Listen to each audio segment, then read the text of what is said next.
Here are the batting orders now for the second game. For the Dodgers, leading off and playing first base, Wes Parker. We checked that it might be that Parker's going to play center field and Fairley will play first, but we have Willie Davis out of the lineup, and Parker, Fairley warming up with the first baseman's mitt down below. Ron Hunt will bat second and play second base. Lou Johnson in left field. Jim Lefevre at third base. Ron Fairley at first base. Jim Hickman in right field. Dick Schofield at shortstop. Jeff Torborg catching. And Don Sutton to do the pitching. For the Cardinals, Lou Brock in left. Bobby Tolan in center. Roger Maris in right. Orlando Cepeda at first. Mike Shannon at third. Dave Ricketts catching. Julian Javier at second base. Dal Maxwell at shortstop. And Alvin Jackson to do the pitching. First game went to the Cardinals. 8 runs, 12 hits, 2 errors. Dodgers 7 runs, 13 hits, and 3 errors. The Dodgers rallied for 4 in the ninth to tie the ball game, and the Cardinals came back in the bottom of the ninth, 2 singles and a double against Bob Miller to win the ball game 8-7. So the Dodgers now trying to snap a 6-game losing streak as they go to play in the second game of the doubleheader here at St. Louis, and the Cardinals take the field. On the scoreboard, Houston beat Cincinnati in the first game by a score of 7-4, and they're really trying to lay the law down to the league leaders. Second game is 4-1 in favor of Houston in the 5th inning. And the Cubs beat the Mets 5-3 in the first game and lead the second game 9-5 in the 4th inning. The Giants and Atlanta are tied up in the 10th inning at 3-3. And Philadelphia walloped Pittsburgh 14-1. Chicago beat New York in the American League first game 2-1, leads the second game 3-0 in the third. Boston over Washington 4-3 in the first game, 4-2 Washington leads in the 4th inning of the second game. Cleveland beat Kansas City 12-1. That's in the first game, and Baltimore leads Minnesota 2-0 in the 4th inning of a single game, and it is 3-0 Detroit over California in the 6th inning of a single game. Alvin Jackson 4-2 on the year against Don Sutton, 3-7, and we're all set to play ball. The Union Oil Company of California happy to bring it to you from St. Louis. And now for the play-by-play, here's Vin Scully. Vinny? Thank you, Jerry, and hi once again, everybody. Welcome to the second game. The Dodgers, sent to the dressing room in a state of shock on the 2 base hits and a booming double by Mike Shannon, have tried to regroup their forces and climb the hill a second time. They've lost 6 straight, and they're trying to snap it against a very tough hombre, Alvin Jackson. Never mind the fact he is 4-11 lifetime.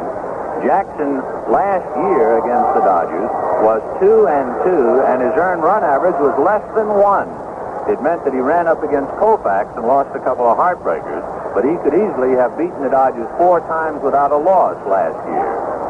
So the Dodgers facing a tough left-hander, Alvin Jackson. Jackson, 5'11", 165-pounder from Waco, Texas, born on Christmas Day 32 years ago. And he'll be pitching to Wes Parker, Ron Hunt, and Lou Johnson. The pitch to Parker low, ball 1. Parker had 1 hit in the first game, a home run in the 7th inning with nobody on.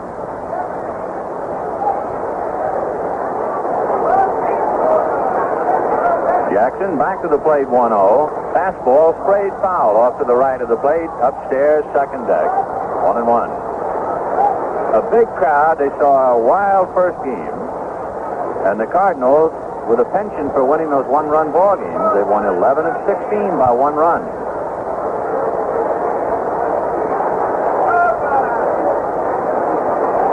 Jackson on the rubber, checks with Ricketts back of the plate. Now the 1-1 pitch, fastball fouled away, 1-2.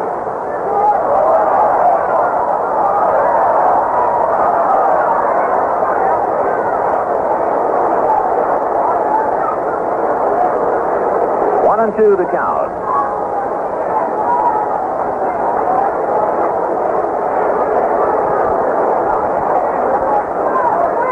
Jackson reading Ricketts' signs.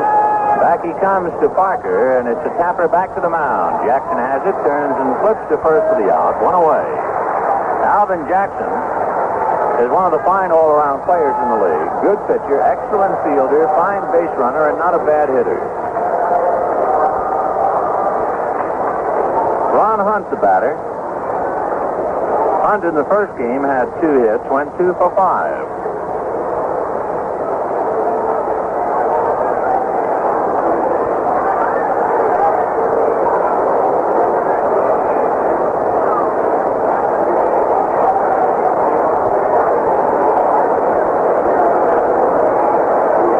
Jackson ready, delivers. Fastball outside. Ball 1.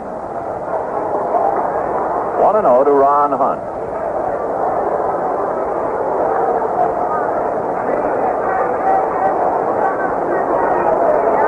On deck, Lou Johnson, making his first official start since being injured. Fouls it away. He's made several appearances in a pinch hitting role. Last night, he was penciled into the starting lineup, but the rain made the outfield rather hazardous, and Walter Olson decided at the last minute to take Lou out. But now it's hot and dry, and Lou Johnson will get a start. 1-1 to count to Ron Hunt. The Union Oil Company of California sending it all to you from Busch Stadium in St. Louis. 1-1 pitch, fastball, lifted into shallow right field. Javier going out, and one-hand pitch going away.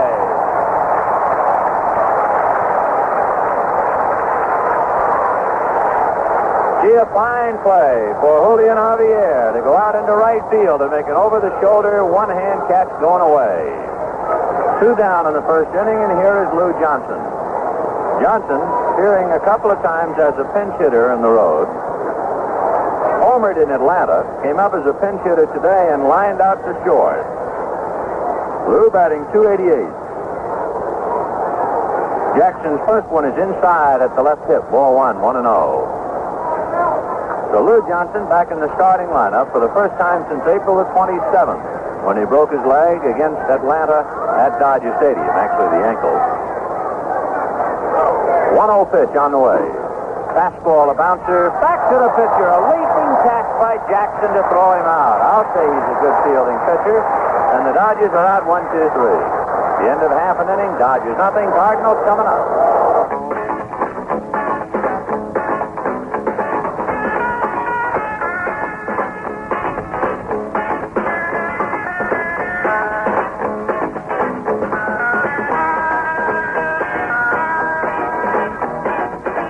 Your Union Oil dealer has Minuteman quality tire for you at a price that is right. With the Minuteman 3 and Minuteman 4 premium tires, you get the insured tire warranty. If the tire fails, you get a new one free. That's how strongly Union Oil believes in the quality of these tires. Your Minuteman 3 or Minuteman 4 tire is replaced free if it fails for any reason during the first year or 10,000 miles, whichever occurs first. Excluded, of course, are repairable punctures and malicious damage. This is America's strongest tire warranty, and only Union Oil has it.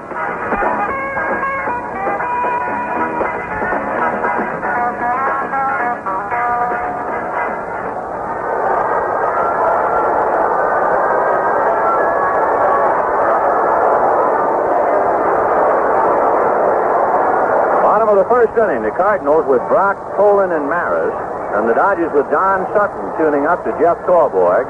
The infield of Ron Fairley, Ron Hunt, Dick Schofield, and Jim Lefevre. The outfield, Lou Johnson, Wes Parker, and Jim Hickman. Willie Davis being rested against left-hander Alvin Jackson. Sutton 3-7 with the lead, 0-1 with the Cardinals, 1-3 lifetime.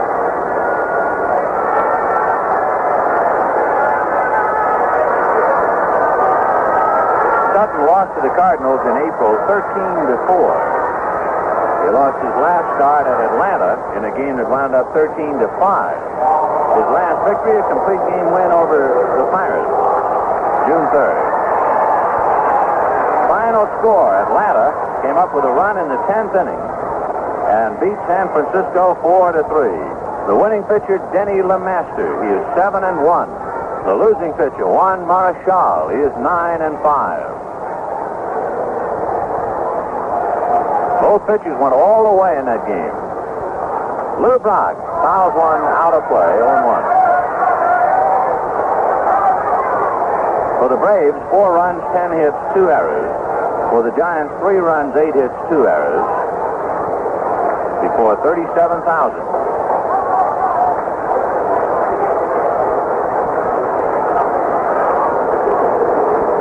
Brock runs up as if DeBonnet takes the strike, and the count 0-2.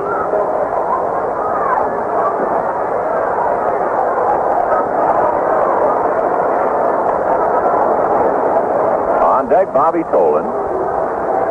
Sutton holding the ball at the belt.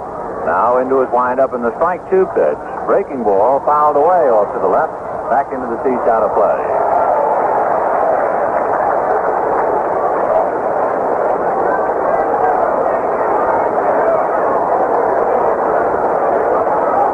No balls and 2 strikes to Lou Brock.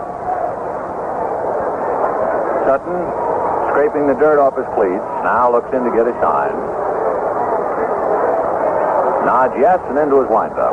Strike 2 pitch on the way. Fastball outside. Ball 1, 1-2.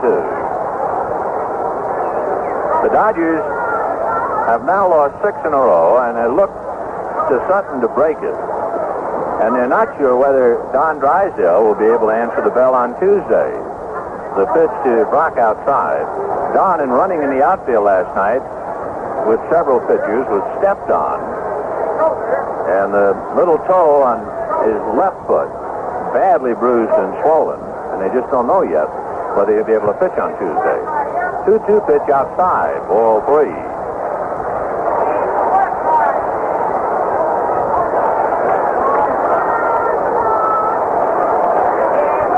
3-2 to Lou Brock. Sutton reading Thorborg. Don nods yes, looks down at his feet, goes to his windup, and the 3-2 pitch. Way outside, ball 4. We'll pause to station identification. This is the Los Angeles Dodgers Radio Network. All right, Lou Brock with 23 stolen bases at first base. Brock was on base once in the first game and did not have a chance to try to steal. Bobby Tolan at the plate.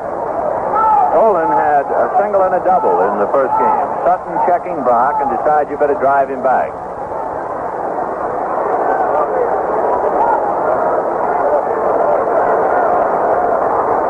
Roger Maris on deck. Lefebvre in on the grass, and Tolan backed out. A throw to first, not in time.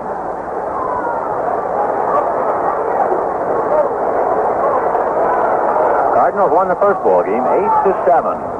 The pitch to Tolan outside, ball 1.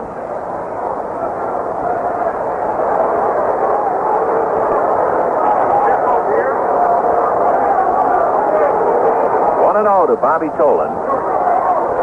Lou Brock held on by Ron Fairley at first. Brock inching off. And there he goes. The pitch is swung on and hitting to right field for a base hit. So Brock just keeps on going to third. Hickman's throw into Ron Hunt, and the Cardinals are in business right away in the first inning.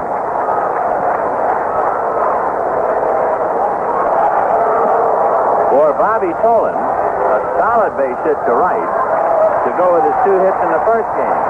And now here come the big birds. Maris, Cepeda, and Shannon.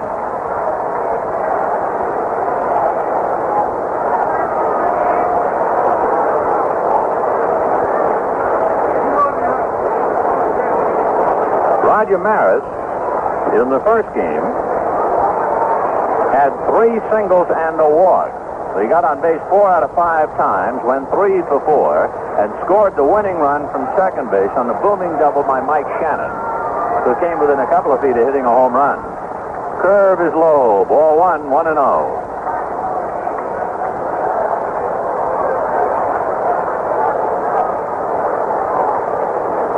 One ball and no strikes to Roger Maris. Sutton heaves his sigh. He's struggling, and he just started. Down at the belt. The 1-0 pitch to Maris. Inside, ball 2.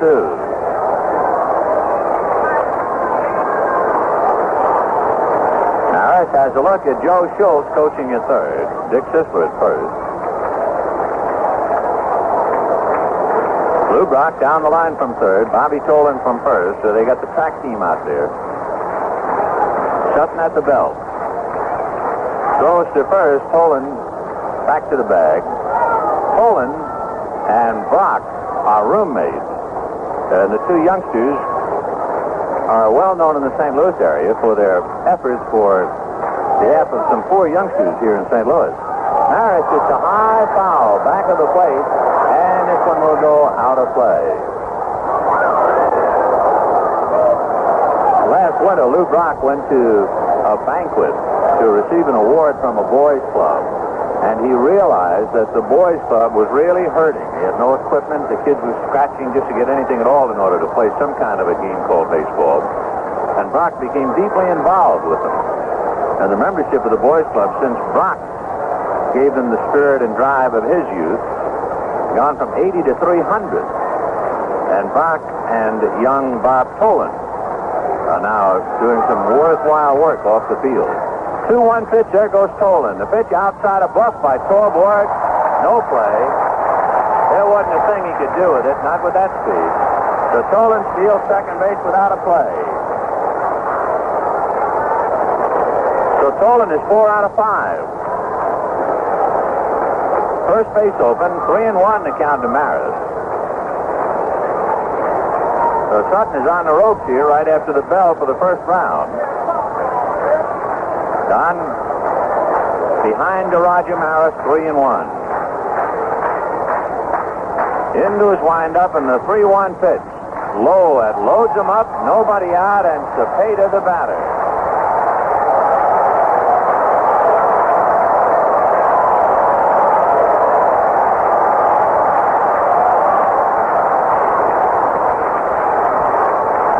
So the Cardinals have loaded the bases. Orlando Cepeda in the first ball game walked, then went 0 for 3, but in the ninth inning after Maris had singled, Cepeda singled him to second, and Roger eventually came home. On deck, Mike Shannon, who won the first game with his double.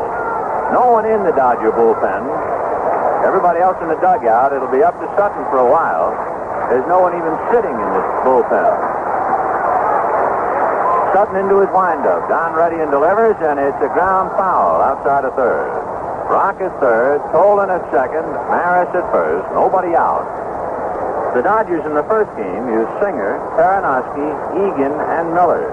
Last night they used Brewer, Karanowski, Regan, and Miller. So they're hurting for pitching in this second game. And it's too early to come in with somebody like Regan. So Sutton's going to have to try and fight his way out of it. Strike one pitch to Cepeda. Curveball over. Strike two.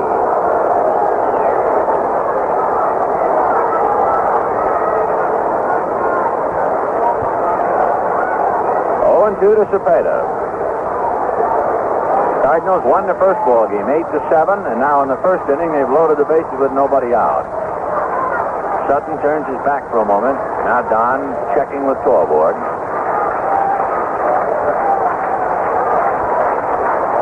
Sutton nodding yes. And the strike two pitch to Orlando Cepeda. Fastball in on the hands. Ball one. 1-2.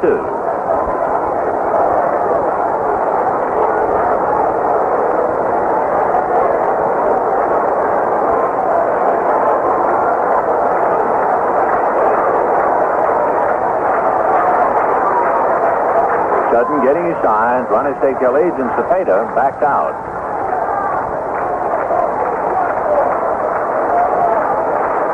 All right, Sutton is ready. And the 1-2 pitch with the bases loaded. Fastball low. Ball two. 2-2.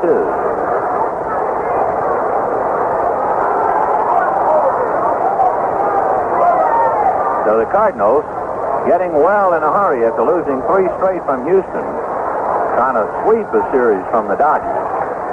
And the Dodgers in desperate straits here in the first inning of the second game. The 2-2 pitch. Fastball solid into the left field corner, and that's going to rattle off the wall. In comes Brock. In comes Tolan. Here comes Maris, and on a bad throw, Cepeda goes to third.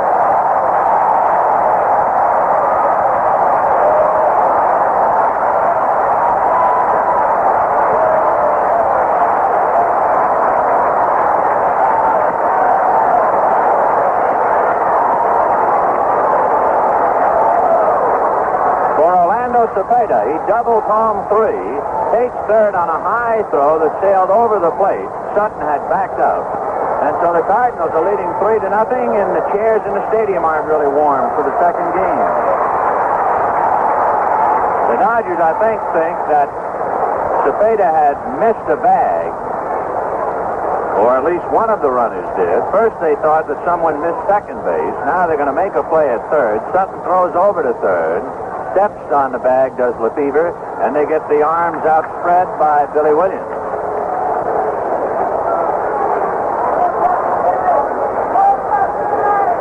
So a bases-loaded double. And the Cardinals lead 3-0 in the first inning. There's still no one in the bullpen. And the batter is Mike Shannon. The pitch high to Mike. And now Walter Alston comes out of the Dodger dugout. And let's see. He wants to talk to Billy Williams.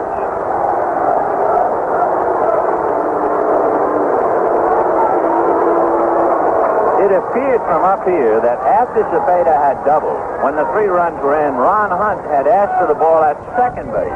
Of course, a lot of men went by second base. You're not sure who might have missed it.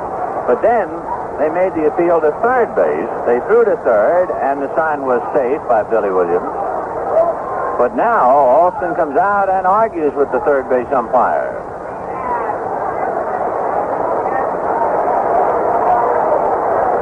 So Billy Williams and Walter Alston having quite a discussion. Ken Burkhardt and Frank Sikori listening, as is Joe Schultz of the Cardinals and Jim Lefevre of the Dodgers. Pretty sure it has to do with a runner missing third. At least in the Dodgers' eyes. The Dodgers are furious for a play in the first game. On the 3-1 pitch, if you were with us, to Jim Hickman, when he went to first for ball 4, and then Frank Sikori, the first base umpire, ruled it swung at it. That was the play that all the players were talking about in the dressing room, we understand. So, of course, now a team angry at the umpires from the first game, they're ready to explode in the nightcap. All right, Cepeda standing at third base, 3 runs over, and Mike Shannon at the plate with the count 1 ball and no strikes. Sutton's curve is inside, ball 2.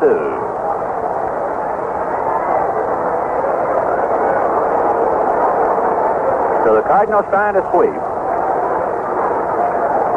Sutton reading Torborg, now down into his windup, and the 2-0 pitch on the way. Fastball over for a strike, 2-1.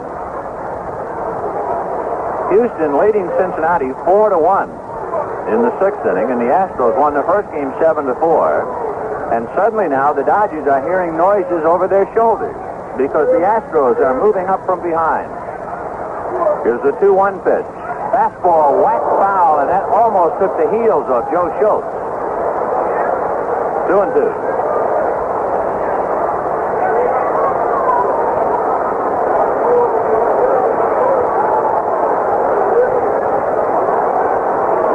To Mike Shannon. Switch hitting catcher Dave Ricketts on deck. Cepeda with 34 RBIs walking down the line from third. 2-2 pitch on the way. Curveball line to center. Oh, did he hang that one? So Cepeda comes in at 4-0 Cardinals. Big slow curve that just hung up around the shoulders, and Shannon hung it into center. So that makes it 4-0 Cardinals in the first inning. There's still no one in the bullpen. And the switch hitting Dave Ricketts coming up, batting left-handed against Don Sutton.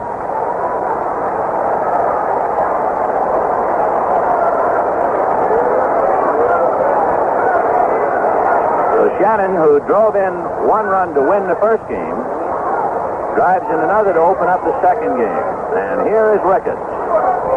Julian Javier on deck. Sutton's fastball is inside to Ricketts. Ball 1, 1-0.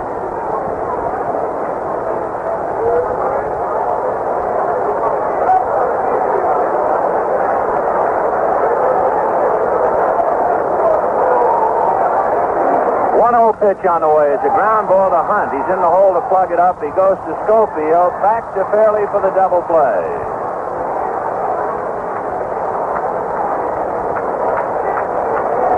So 2 out, and Julian Javier will be the batter.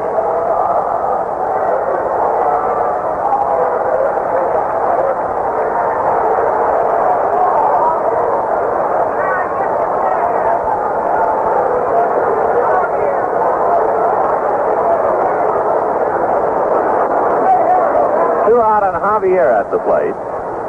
4-0 St. Louis here in the first inning. Sutton touched up for 2 walks and a base hit to load the bases, and then Cepeda unloaded them with a double, and Shannon single got him home. And now Javier hits a curveball into center field for a base hit. The curve is a curveball as far as its trajectory is concerned, but it's not that real good downer. And here is Dal Maxville.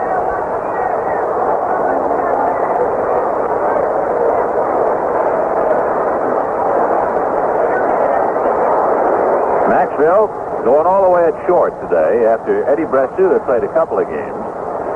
Sutton ready, delivers. Fastball is sliced to right field. Hickman coming to the line in the shade, on the run, makes the catch in foul ground. So 8 men come to the plate in the first inning, and the Cardinals get 4 of them home. 4 runs, 4 hits, 1 left, and at the end of 1, the Cardinals 4, the Dodgers nothing.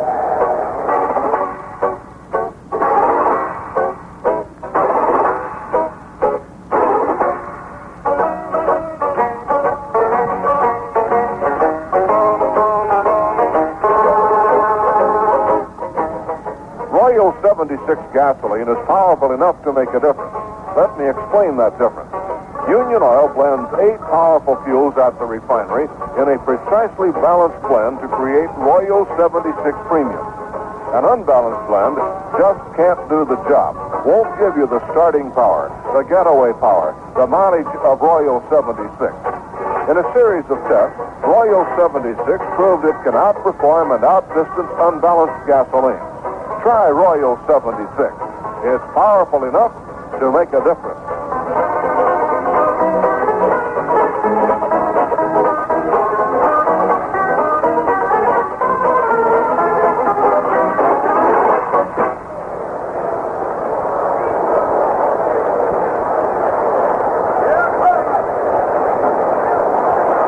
Second inning, Cardinals 4, Dodgers nothing. For the Dodgers trying to come back, Jimmy Lefebvre, Ron Fairley, and Jim Hickman. The Dodgers were down 7-3 in the 9th inning of the first game. Got 4 in the 9th. The 3-run home run by Lefebvre was the big blast, but then let it get away in the bottom of the 9th. And now they're behind 4-0 here in the second inning. Jackson into his windup. Alvin delivers fastball outside, ball 1, and he really eyeballed that one. He gave Frank Secoria a double take in a long, long look. 1 ball, no strikes. Jackson comes back, and the pitch is lifted back to first and down the line. Slicing foul. Cepeda and Javier down there. One-handed by Cepeda.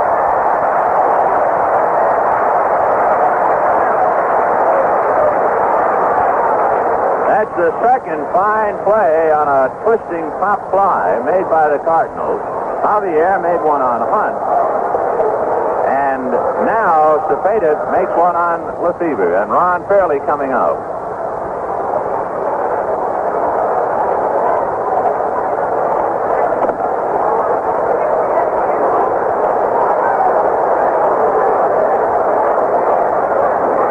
Jackson ready, and the pitch to Fairley. Curveball over for a strike, 0-1.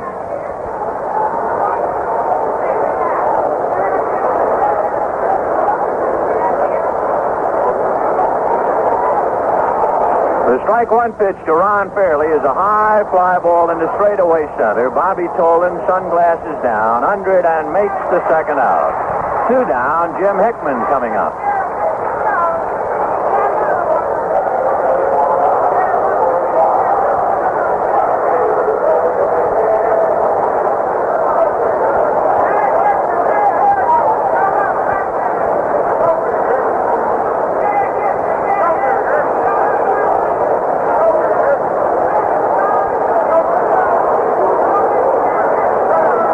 Jackson into his windup, and the pitch to Jim Hickman way out in front of a slow curve. 0-1.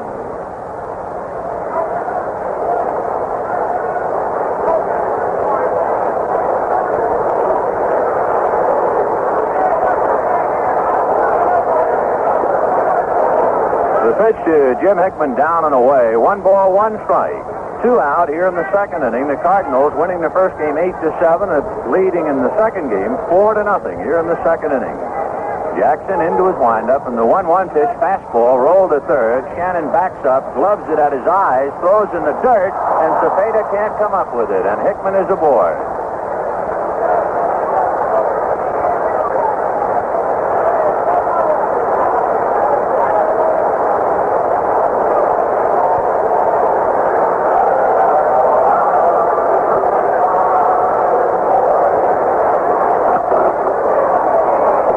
With 2 out, Jim Hickman aboard, and it'll be an error charge to Mike Shannon. The batter will be Dick Schofield.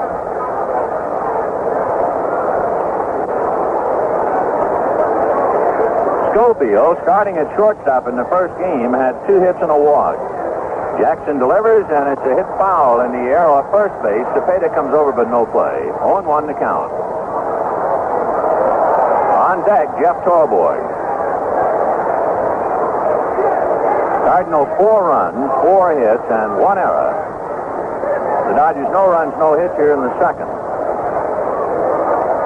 Hickman standing at first, held on by Cepeda. Jackson reading Ricketts. Now Alvin to his stretch. Strike 1 pitch on the way. Outside. 1 ball, 1 strike.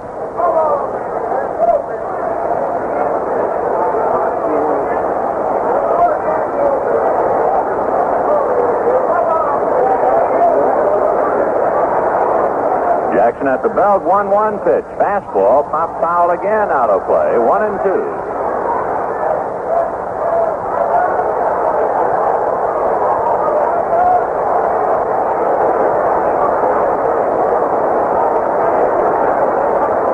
And 2 the count to Dick Schofield, hitting right-handed against Alvin Jackson. Hickman short lead at first. Now Jackson at the belt. The 1-2 pitch, low with a fastball. 2-2.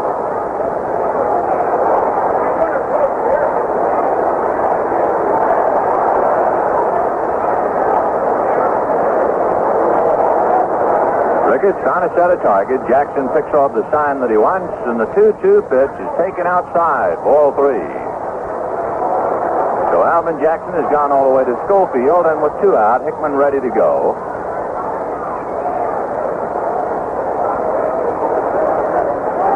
Cardinals won the first ball game 8-7, and the Cardinals lead 4-0 in the second inning of the nightcap. There goes Hickman, and the pitch is fouled at the plate. But still 3-2.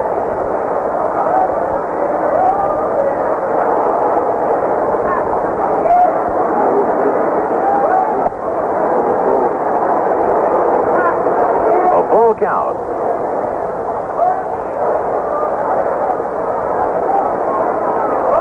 All right, Jackson with a new ball. Alvin to a stretch, looks at Hickman, checks, there goes Jim, and the pitch is low, ball 4. So the Dodgers have runners at first and second with 2 out, and Jeff Torborg the batter.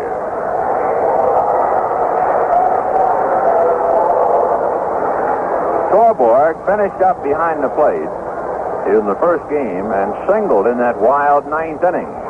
He got as far as second, but might even have scored a bigger run, except the half swing was ruled against Hickman. So Jeff at the plate with 2 on, 2 out. Jackson delivers, fastball for a strike. On deck, Don Sutton. The bullpen is empty. That hot St. Louis sun coming down, and so the boys are sitting in the shade of the dugout, and with not a shortage of pitching, just the fact that pitching has been used up. It's up to Sutton for a while. The strike 1 pitch on the way is low. 1 ball, 1 strike. In the first inning, Brock walked, Tolan singled in the third, and then Bobby stole second. Maris walked to load the bases. Cepeda doubled everybody home. He took third on a high throw to the plate, and he scored on a single by Shannon. So it's 4-0 in favor of St. Louis here in the second inning. Jackson to a stretch, and the 1-1 pitch. Hit into left field for a base hit. Here's Hickman around third coming in to score. Schofield stops at second, and that makes it 4-1 St. Louis. The throw kicked around a little bit, but recovered by Mike Shannon, and the run is holding at first and second. So Torborg is single to left. That gets Hickman in.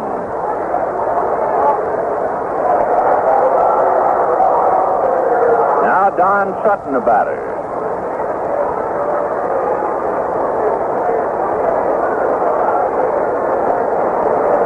Sutton, right-hand hitter. Don has 5 hits this year, 2 of them doubles. No runs batted in. Jackson at the belt and delivers half swing on a fastball for a strike. 0-1. 4 runs, 4 hits, 1 error for the Cardinals. 1 run, 1 hit, no errors for the Dodgers. The Cardinals won the first game 8-7.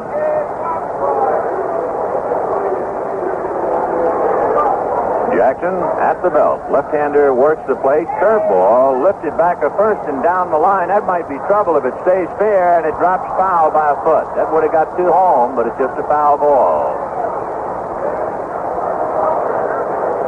So Sutton fouls one down in the Cardinal bullpen. Schofield goes back to second. Torborg to first, then Sutton back to the plate. 0-2 to Don.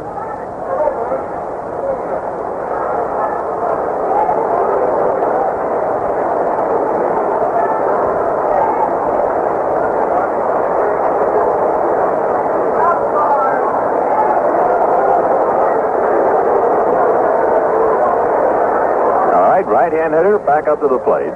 Jackson set, checks the runners. Strike 2 pitch to Sutton is punch foul, grounded outside of first and down the line. So it's still 0-2.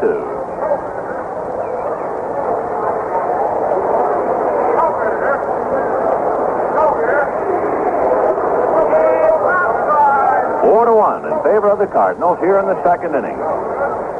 Schofield swinging his arms as he takes the lead at second. Torborg at first. 2 out. Jackson reading Ricketts. Dave wigwagging signs out to him. Left-hander brushes the front of his uniform and goes to a stretch. The strike 2 pitch is hit over the head of Shannon to left field. Brock comes up, but it drops in front of him for a base hit. Schofield scores. Holding at second is Torborg, and that makes it 4-2 in favor of the Cardinals and brings up leadoff man Wes Parker.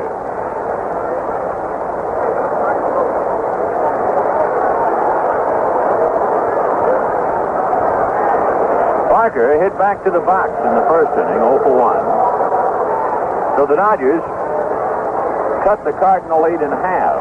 St. Louis 4, Dodgers 2. And here's Parker with Ron Hunt on deck.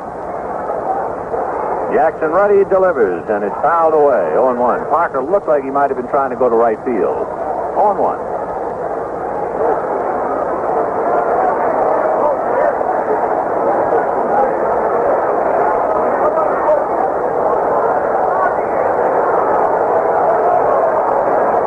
You ought to see what the Cubs are doing at Wrigley Field, Chicago, and that's the next stop for the Dodgers. There's a line drive at Cepeda.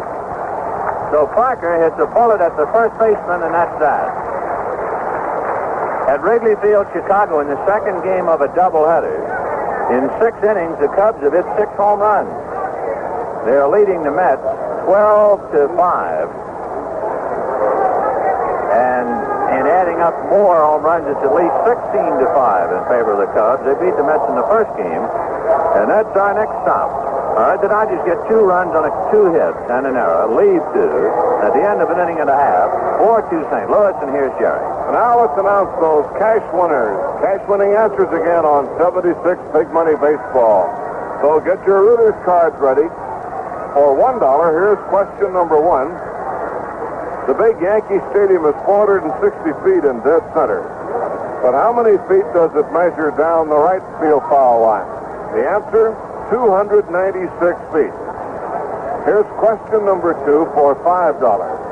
For almost 20 years, two brothers known as Little and Big Poison played the outfield for Pittsburgh. What were their names? Correct answer number 2 is Lloyd and Paul Weiner. And here we go with the big one. Question number 3 for $1,000. What team joined the National League in 1962 and lost 120 games, winning only 40 in the season? The $1,000 answer is the New York Mets. Answer number 3, New York Mets on your card is worth $1,000. Each week there are more winning answers, so save your Rooters cards. They can win cash for you at any time. Now let's pause for station identification. This is the Los Angeles Dodgers Radio Network. And this is KOY Phoenix. Downtown temperature 90 degrees at 429. All right, let's go back to play. Here's Ben. All right, Jerry, pitcher Alvin Jackson will lead it off. Bottom of the second inning, 4-2 in favor of the Cardinals. The Jackson, Brock, and Tolan. Alvin, pretty good hitter. Lefebvre plays him up inside the bag at third. Sutton into his windup and delivers. Slow curve fouled away. 0-1. See what Alvin has done this year with the bat. He has been to bat 16 times. Same old Jackson. He has 6 hits, 2 RBIs, hitting .375. He's a dandy. The Cubs are leading the Mets 16-5 in the 7th inning. They've hit a half a dozen home runs in a half a dozen innings. There's an extra base hit for Alvin Jackson up the alley in right center. He's on his way for 2. Hickman throw. He's in there.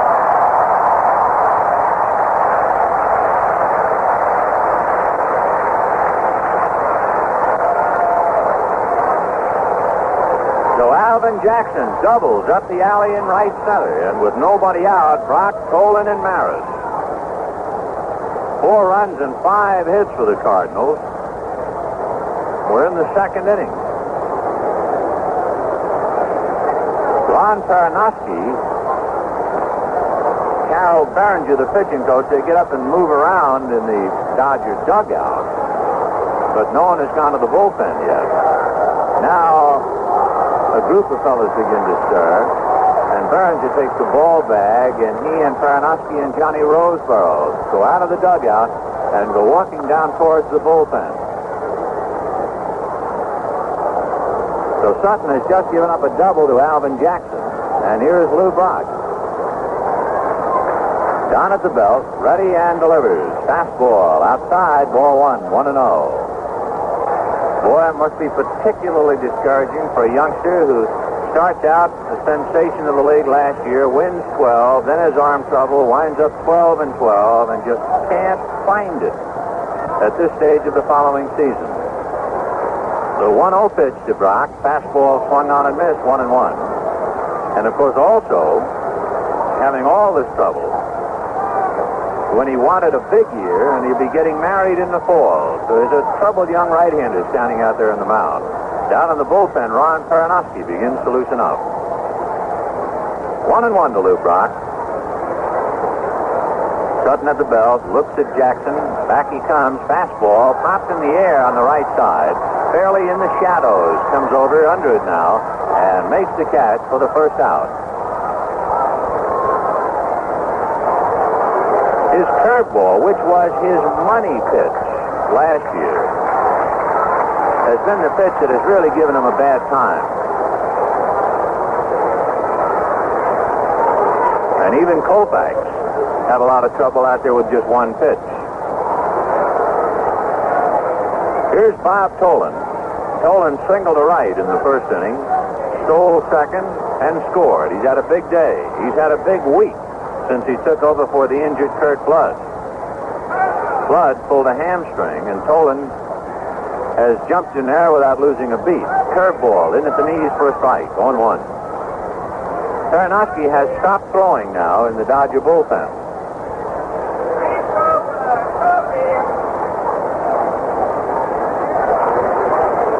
The count to Bobby Tolan. Sutton checks Jackson. Now down to the plate. Fastball inside under the elbows. 1-1. Frank Sikori makes a gesture with the right hand to indicate to Sutton the pitch was inside. Cardinals won the first game 8-7. They're leading 4-2 in the second inning of the second game.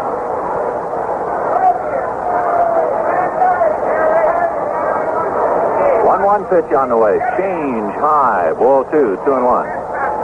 The second changeup he's thrown. He threw a straight change 3-2 and walked Lou Brock in the first inning.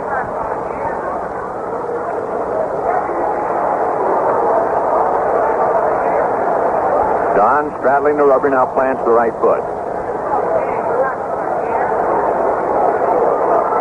2-1. The count to Bobby Tolan. Fastball hit to right center field. Hickman going back and makes the catch. Jackson tags and scurries over to third. Hunt's relay to Lefebvre, not in time. So Tolan flies to right center. 2 out, and here is Roger Maris.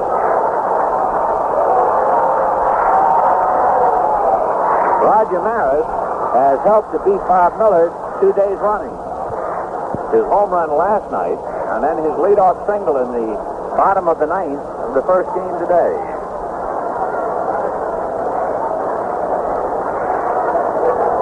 So Maris with 2 out trying to pick up his pitcher, Jackson at third. Orlando Cepeda on deck.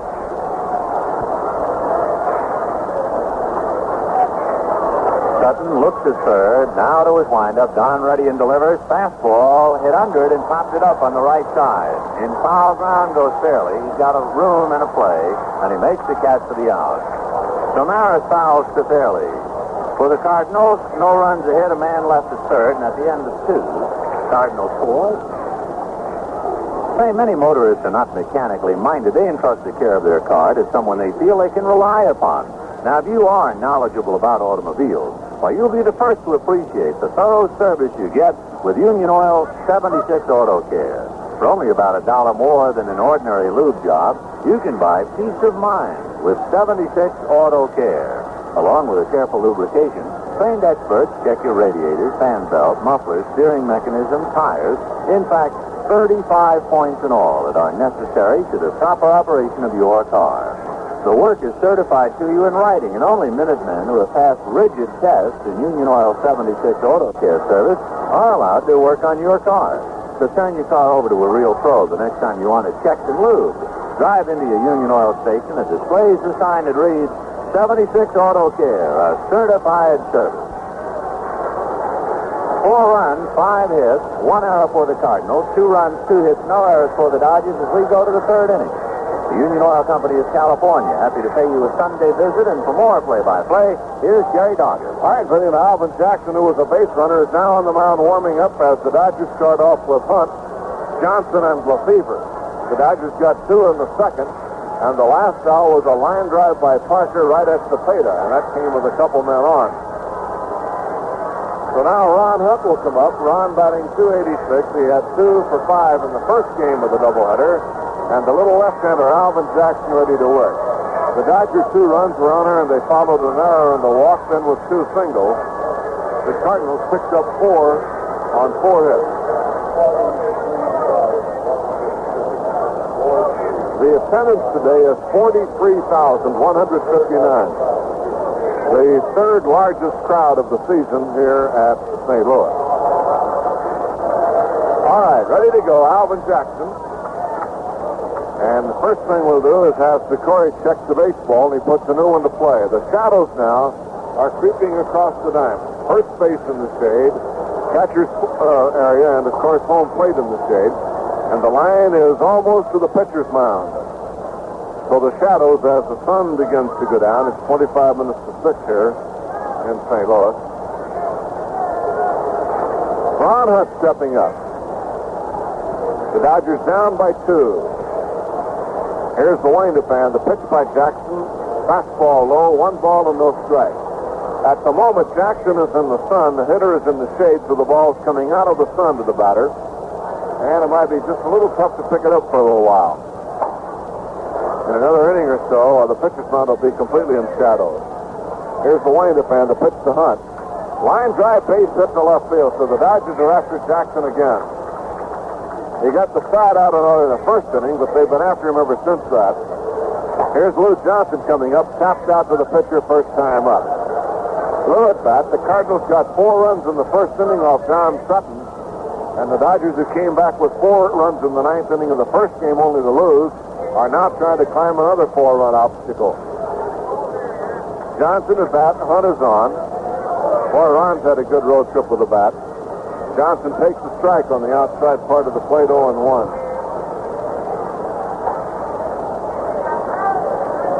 Ron Hunt at first base. That is hit number 3 for the Dodgers. The Cardinals have 5 off Sutton. On deck is Lefevre. Jackson ready in the pitch to Johnson. Swung and pop foul out of play. And the count is strike 2 to Lou. Lou making his first start since April the 27th. But he is actually about a month sooner than the Dodgers expected him. They figured it'd be at All-Star time before Lou is in the lineup. And here he is now on the 12th of June. Strike 2 to Johnson. Here's the look and here's the pitch. Outside with the fastball, 1-2. Lou, since coming back, of course, was a pinch hitter in Atlanta, hit a home run. Was robbed of a base hit in the first game when he hit a line drive at shortstop, a leaping catch by Maxwell, and that would have gotten a run in and would have been a big run in the game as it turned out. 1-2 count now. Lou waits the pitch on the way to him. Swung on and missed for a strike. Down he goes. Looks like a fastball moving away from the right-hand batter. Strikeout number 1 for Jackson, and here's Lefevre. His home run in the 9th inning of the first game tied the score. Jimmy 1 for 5 at 288 average and 25 runs batted in. And the home run was only his second of the year, so Jimmy trying to catch up in the home run output. On at first base, Hunt with 1 out now in the 3rd inning. The Cardinals have the infield set, double play depth. Now the pitch on the way, outside and low, 1 ball, no strike. A fastball. Seems when Lefevre's batting from the right side, they try to work the fastball to him on the outside part of the plate. All right, Jackson set again. Ball game in the 3rd. Second game of the doubleheader. Jackson ready and the pitch on the way. Too high for a ball, and the count goes 2 balls, no strike. Jackson has walked 1, struck out 1, allowed 3 hits. The RBIs go to Torborg and Sutton, 3 for Cepeda, and 1 for Shannon. Shannon's had a big day in RBIs. He's had 6 already, 3 in each game. Here's a pitch outside, ball 3. Let's correct that. Shannon has had 3 in the first game, 1 in this game for 4, and Cepeda had 3 in this game. Ball 3, no strikes to Jimmy Lefevre, Ron Fairley on deck, and Jim Hickman to follow. So Jackson now in a little trouble. Alvin has won 4, lost 2, but his earned run average is over 5, so he has had his problems this year, despite a winning record. Now the 3-0 pitch, way high, ball 4. He walked him, and the Dodgers have the tying runs on. Second walk, no action in the Cardinal bullpen. But Jackson has been just a little bit shaky here in the last couple of innings. Ron Fairley at bat, flied to center field his first time up. Ron in the first game had 2 hits, a double and a single, and was robbed twice. A good running catch by Maris and another one by Tolan. Now Romano gets up to go to the bullpen, and we'll have some action down there in just a moment. As Jackson appears to be in a little trouble here in the 3rd inning. The Cardinals got him 4 runs in the first. The Dodgers have 2 of those back and have 2 on now. And Fairley trying to move them around. Here's the look, and Jackson's pitch to Ron is high and inside. Ball 1, and control is the problem.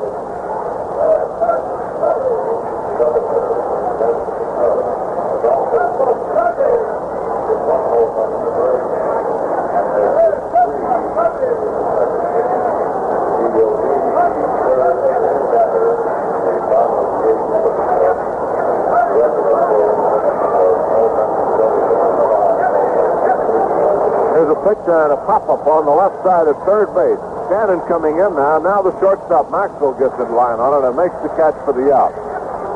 So Fairley pops up to short. 2 down. We were listening to an announcement over the loudspeaker. In the game at Chicago in the doubleheader, Phillips had a home run in the first game. He's had 3 in the second game and will be the 3rd batter up in the 8th inning for the Cubs. And if he gets that one, he would tie a National League record of 4 home runs in a doubleheader. Make it 5 home runs. He's had 3 now. Here's the look now, and the pitch on the way. Pulling a drive to left center field. Is going to be in there for a base hit and all the way through. Stolen over to cut it off, can't. Here's Lefebvre around third. He'll score to tie the ball game on a double by Hickman to left center field. And the Dodgers have evened it up as Hickman lines a double to left center. And they've caught up after spotting the Cardinals 4 runs in the first inning. So Jim Hickman doubles. Hunt and Lefebvre score easily, and the batter now will be Dick Schofield. So we've got a brand new one again, all even at 4-4. Well, the Dodgers have lost 6 in a row, but I'll tell you one thing. They've been gone down fighting every time except once. And here they are now, locked up again. 3rd inning, and time call. Pitching coach Billy Muffett going to the mound to talk to Jackson.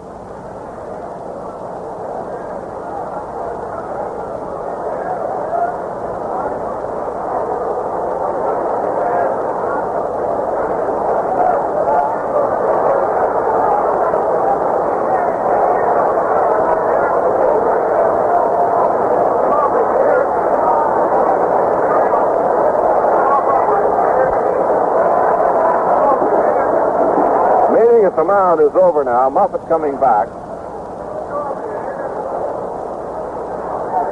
The Dodgers now have Hickman on second base.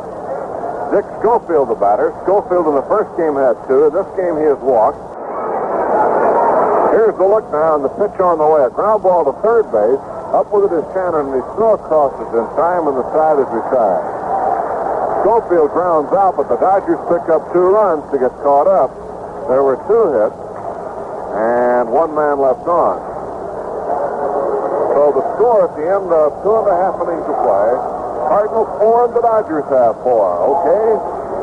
Get your Reuters card ready, because here we go again with 76 big money baseball.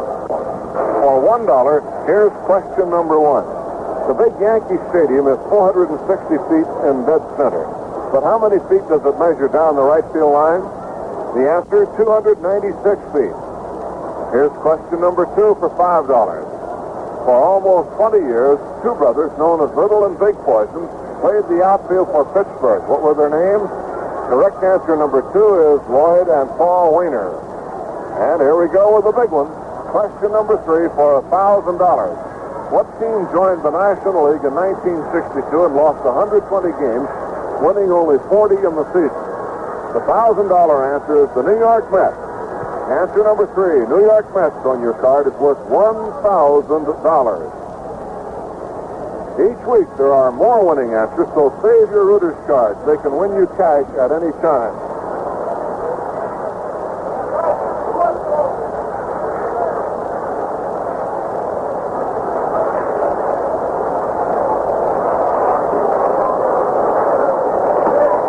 Checking it up at Chicago, our ticker was out when Phillips hit his first home run in that second game. That came in the 3rd with 2 on. He had 1 in the 5th inning and 1 in the 6th. That's 4 in the doubleheader. He had 1 in the first game. All right, last half of the 3rd, our ball game all even at 4-4. As Orlando Cepeda comes up, he doubled in the left field to drive in 3 runs in the first inning. So as the Cubs now bat in the last half of the 8th inning, Adolfo Phillips will be the batter, the 3rd man up as we understand it. Here's the windup and the pitch. Hello, hi. We gave you 6 home runs in 6 innings a while ago, and since you missed that one, they make 7 in the first 6 innings. The Cubs have had. And they lead 16-5 over the Mets in the second game. They won the first game 5-3. Here's Sutton's pitch to Cepeda. Fastball, it's in for a strike, and the count is 1-1. 1 ball, 1 strike to Cepeda. Shannon on deck, and Ricketts to follow. So Don Sutton, who had a bad first inning, gets a new start in this ball game. See if he can handle the reprieve. Fastball is outside ball 2, and it's 2-1.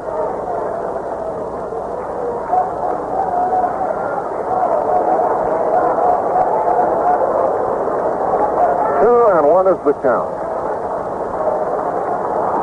Now the pitch on the way. strike called. It's 2-2 to Cepeda.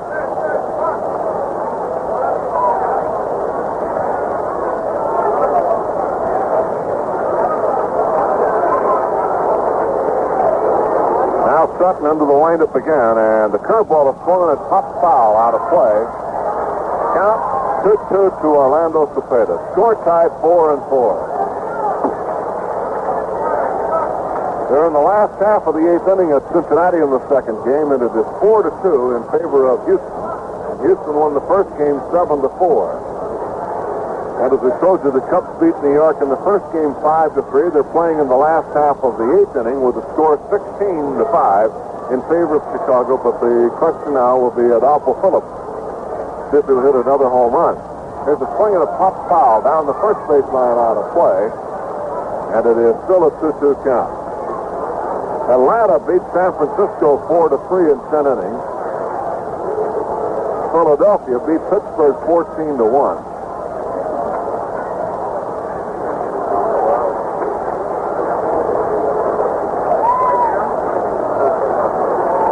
We're in touch with Chicago now, and Adolfo Phillips is at bat right now. Here's a swing and a foul out of play.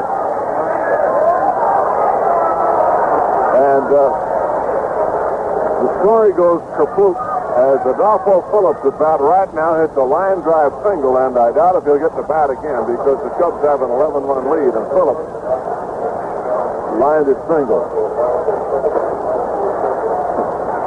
So that took care of his day, but it wasn't a bad day anyway. There's a high pop foul off third going down the line and back out of play. Phillips had 3 home runs in, and the third with 2 on, fifth with 1 on, and the sixth with none on. Hundley had 2 home runs. Santo and Banks each had a home run.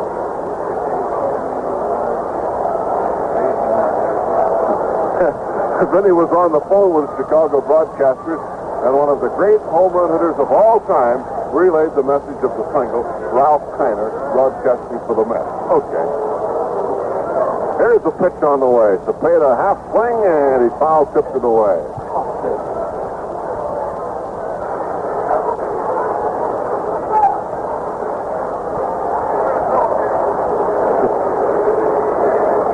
All right, Sutton bounced one off the bat. Cepeda waiting, 2-2 the count. With the Mets being clobbered in New York, Vinny passes on the items. When Kiner answered the phone, he says, "This is the best news, the best thing that's happened to me all day today. I've got a friendly voice from California." Pitch is low for a ball. 3-2 to Cepeda. Sutton, even in the game, 4-4, and now trying to get started all over again. Don was racked in the first innings for 4 runs and 4 hits, gave up another hit in the second. Now working 3-2 to Cepeda.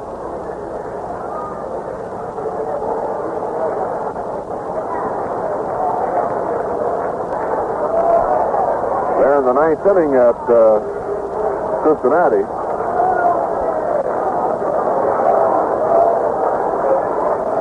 The Reds picked up another one, and it's now 4-3 with the Astros batting.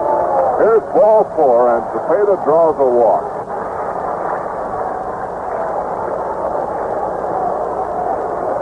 So Cepeda walks the third walk from Sutton, who normally has pretty good control. Don has not struck out a batter.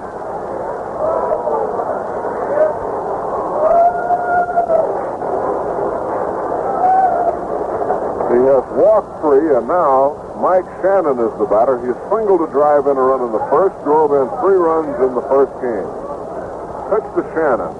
Fastball low, 1 ball and no strike. In the second game at Cincinnati, Zielinski, relieved by Sombrera in the 8th inning, Ellis Lee in the 4th, Pappas in the 9th inning for Cincinnati. First game went to Pappas, was the loser, and Cuellar was the winner. So Pappas back in the second game. There's a ground ball to shortstop, down to second, 1, on to first base, and it is not in time. Fairley had to come off the bag to take the throw from Hunt. So Shannon grounds into a 4th out, Schofield to Ron Hunt, and the batter now will be the catcher, Dave Ricketts, who grounded into a double play his first time up. Ricketts, a left-hand hitter, 1 out here in the 3rd inning. Scores tied at 4-4 in the second game of the doubleheader. The Cardinals won the first game 8-7, getting a run in the ninth inning to win it. Ricketts at bat with one out, Cannon on first base, and Sutton ready to work. Pitching mound in the shadows now. Tigers lead the Angels 4-3 in the bottom of the ninth inning. And Fregosi has tied it up with a home run.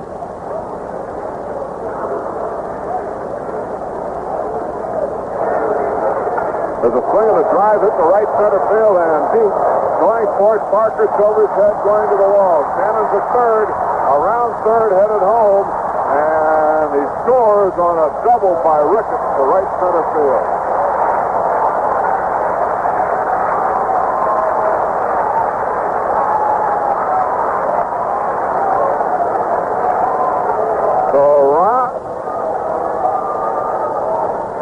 Mike Shannon scoring as Ricketts hits a double into right center, and Ron Paranowski goes down to the Dodger bullpen now.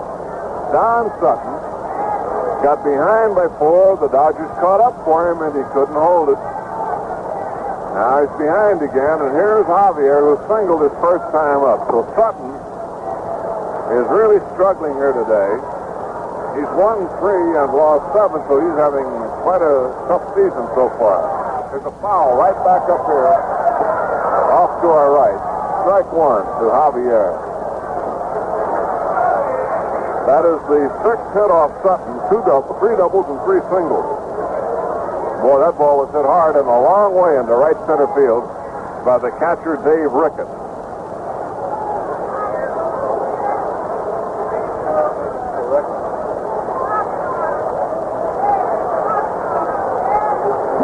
There's a pop-up into center field. Coming up fast is Parker, and makes a nice running catch for the ball for the out. So Javier pops out into short center field, and we have a correction on the home run by Fregosi from Anaheim. Western Union sends the correction through, and we're apologizing now because that came with 2 men on to win the ball game. We'll have the totals in a little bit. All right, 2 outs, and Maxwell is the batter. So first they sent through home run Fregosi in the ninth.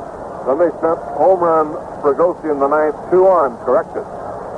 And that's enough to win it.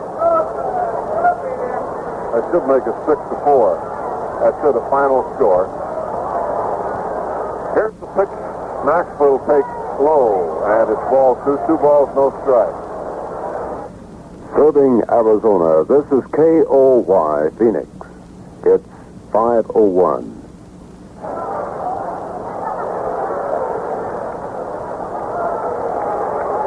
So the Angels pull that one out. Here's the pitch. Lined in the right field. Hickman fading back, makes the catch, and the side retired. Boy, Maxwell's been an automatic out to right field today. That's the second time this game. And he went out 3 times in the first game. Side out in the third. 1 run, 1 hit, no errors, 1 left. And the score at the end of 3, the Cardinals 5 and the Dodgers 4. Now let's pause for station identification. This is the Los Angeles Dodgers Radio Network. And this is KOY Phoenix. 3 minutes after 5, 90 degrees downtown.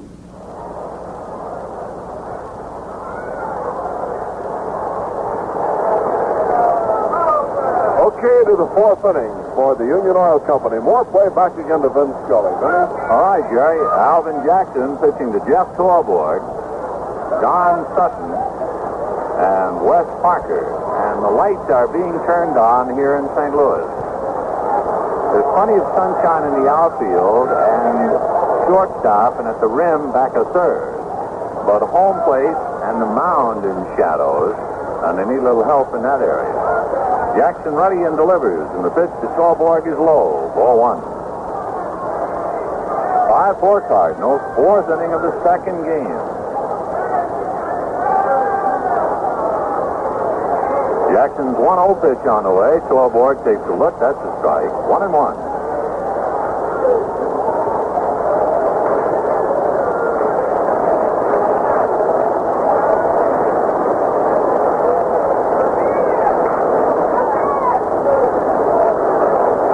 1-1 the count to Jeff. Single to left field to drive in a run in the second inning. Or actually, he didn't drive it in. He set it up and Sutton singled it in. Jeff takes inside, ball 2. 2-1.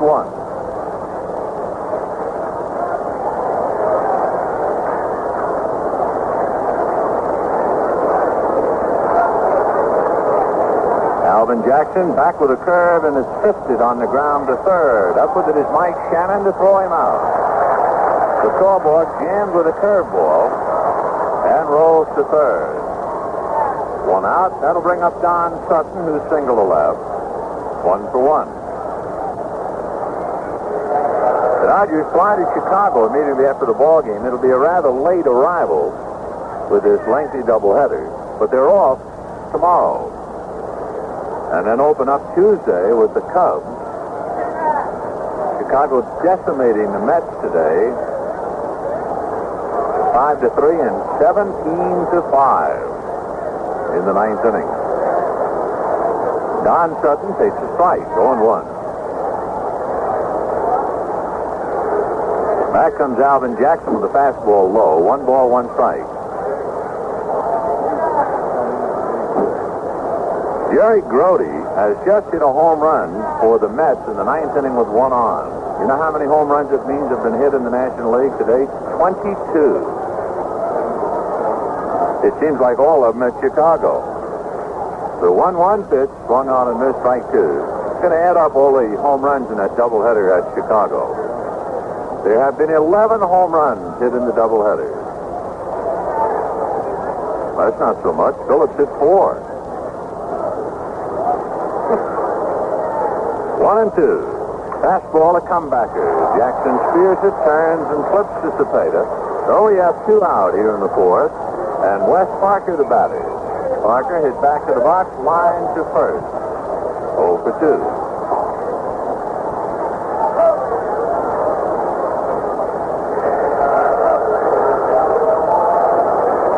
Cardinals leading by 1 run, and that's usually bad news for the opposing club. The Cardinals have won 12 of 17 this year by 1 run.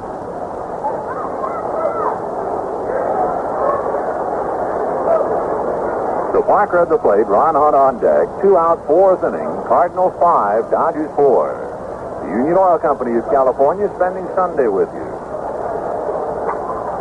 Jackson delivers high to Parker, ball 1.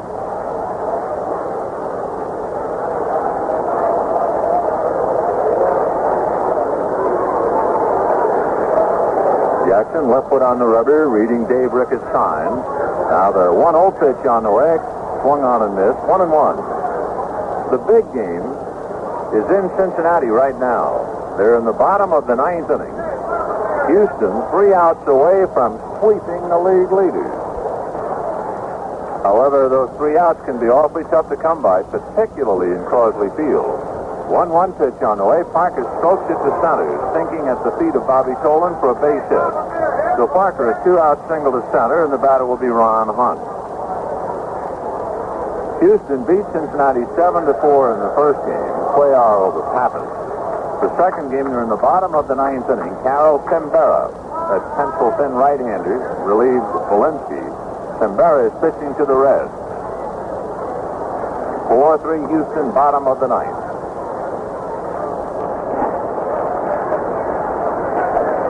Here's Ron Hunt, popped up and singled, 1 for 2.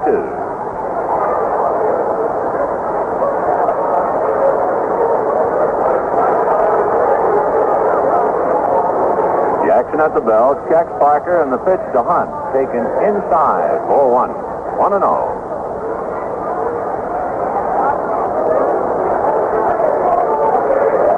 Five runs, 6 hits, 1 error for the Cardinals. 4 runs, 5 hits, no errors for the Dodgers in the 4th. Don't forget to play 76 Big Money Baseball with us again next Sunday. Ron Hunt takes the strike. We'll give you the answers again after the 3rd out here, and then if you miss them for one reason or another, well, you can check at your local participating Union Oil station. The answers will be posted there. You can win anywhere from $1 to $1,000. 1-1 to count to Ron Hunt. 2-out, fourth inning. Cardinals 5, Dodgers 4. 43,000 in the park today. Big house. Third largest crowd of the year. 1-1. And Hunt lifts it foul off first out of play. 1-2.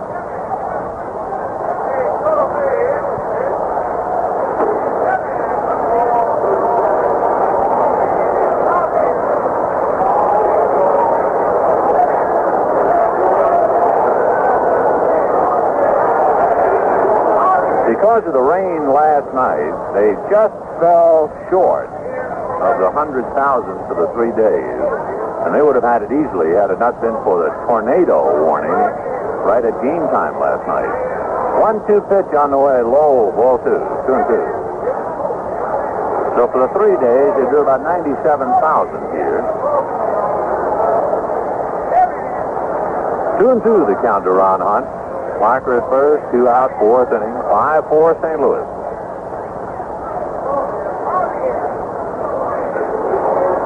Jackson reading his signs. Now he's ready. Parker goes, and the pitch is hit to the hole. A base hit to left, so West just keeps on going and advances to third on a hit-and-run single by Ron Hunt. For Hunt, his second hit in this game and his fourth hit in the doubleheader.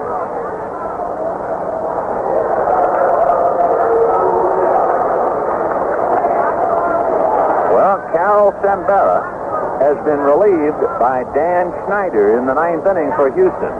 It might be a percentage move by Grady Hatton, but it's a cinch somebody's doing something there at Crosley Field. So Dan Schneider has relieved Carol Sembera in the 9th. Houston leading Cincinnati 4-3. Lou Johnson takes low, ball 1. Lou is 0 for 2. Hit back to the box and struck out.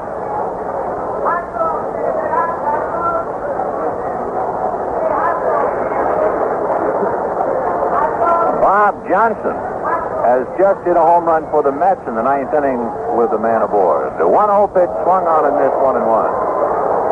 That makes it 10 home runs.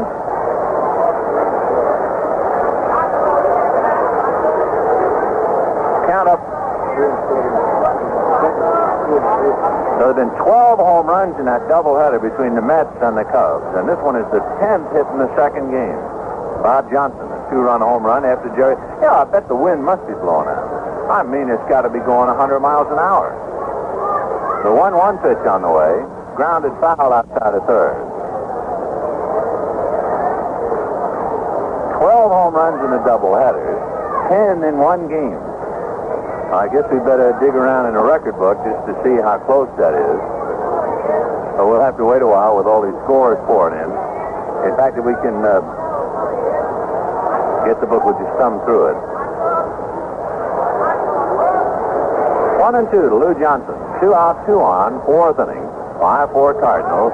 Jackson's pitch is half swing, strike 3. Pitch was outside. Johnson tried to hold up, couldn't do it. No runs, 2 hits, 2 left. At the end of 3.5 innings, 5-4 St. Louis. Well, friends, you've heard Union Oil's Royal 76 gasoline described as powerful enough to make a difference. Let me explain that difference. It comes from a blend of 8 powerful fuels precisely balanced at the Union Oil refinery. An unbalanced blend just can't get the job done. Won't give you the starting power, the getaway power, or the mileage power of Royal 76.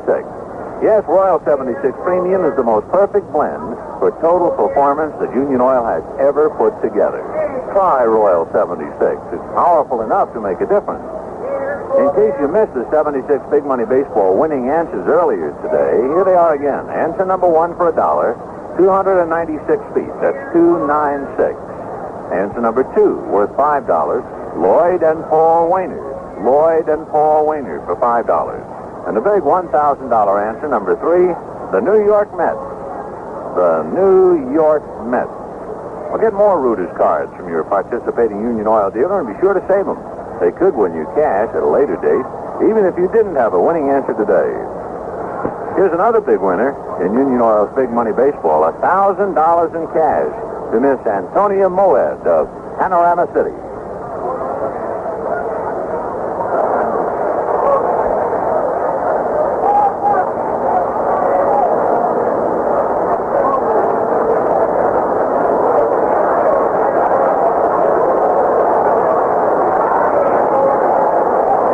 looking at the record for the most home runs in a doubleheader for both clubs.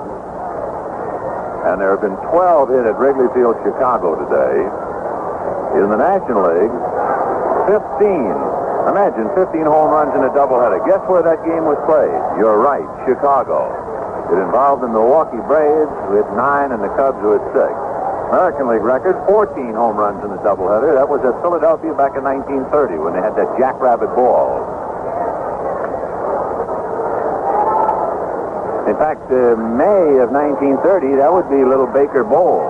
The Yankees hit 9 there, and the A's 5.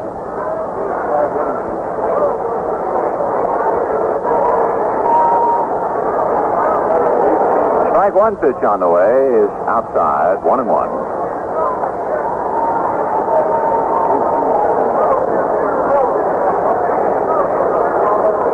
Scratch that Baker Bowl thing, of course, American League, so that would be at Connie Mack Stadium, or Jive Park as it was. The pitch is high and goes to the backstop. Jackson ball 2, 2-1. So anyway, they've hit 12 home runs at Wrigley Field in the doubleheader, and the record is 15.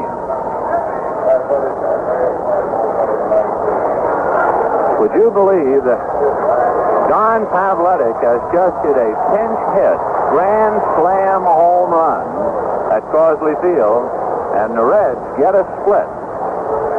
There's a fly ball to Parker in right center, and he makes the catch. How do you like that one? The Reds, on the edge of losing a doubleheader, down 4-3 in the bottom of the ninth. And Don Pavletic hits a grand slam home run. I guess he hit it against Dan Snyder. We don't have anything coming over the wire yet on it, but Jim Toomey, who was in close touch, said Pavletic hit it as a pinch hitter, a grand slammer, and the last pitcher we had heard pitching was Schneider, so we assumed that Dan served it up. Brock bunts to the right of the mound, but it's flagged by Sutton, who underhands to Fairley, and that's the second out. So, boy, we've had a lot going on today. Adolfo Phillips hitting 4 home runs in a doubleheader. And in his last shot to try and time Musial's mark of 5 in a doubleheader, he singled. A pinch hit grand slam home run by Don Pavletic to give the Reds a split with Houston. And the Cubs wind up holding off the Mets. The second game, the Cubs 18 and the Mets 10.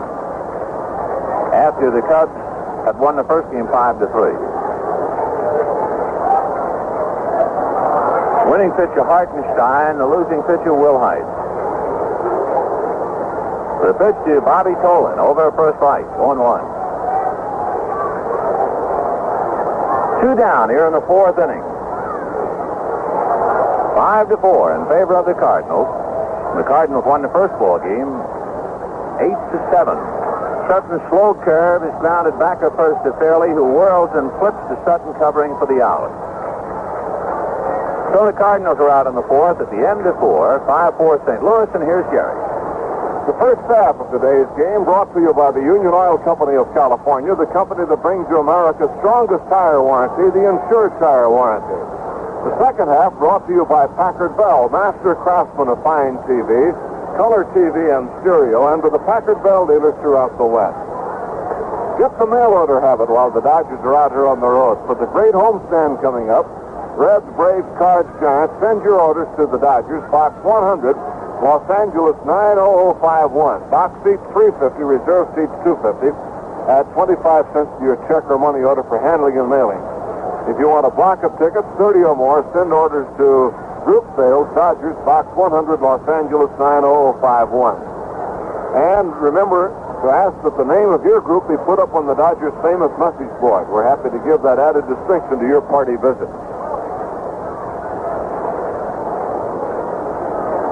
5-4 in favor of the Cardinals as we go to play now in the 5th inning, second game of the doubleheader, and rapidly all the other games are winding up. Let's go right back to the action here, and here again is Vinny. All right, Jerry. For the Dodgers, down by 1, they'll have Jimmy Lefevre, Ron Fairley, and Jim Hickman. Lefevre hit the 3-run home run in the 9th inning to give the Dodgers a tie in the first game. But then Shannon's double got Maris home to give the Cardinals the victory. In the second game, Lefevre has fouled out and walked. So Jim 0 for 1. checked in against Alvin Jackson. Jackson standing in an archway of light out there on the mound. And the first pitch to Lefevre swung on and missed, 0-1.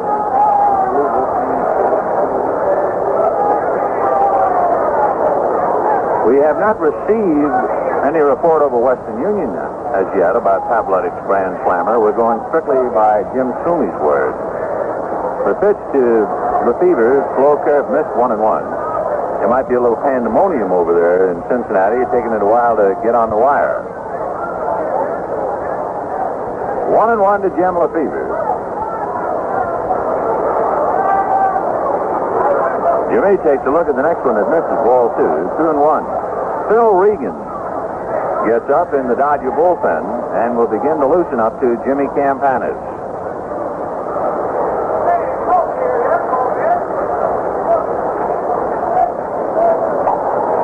The next one is looped over the head of Maxwell and drops into center field for a base hit.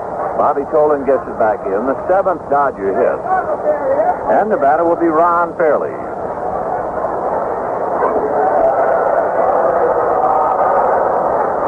5-4 in favor of the Cardinals. 5th inning.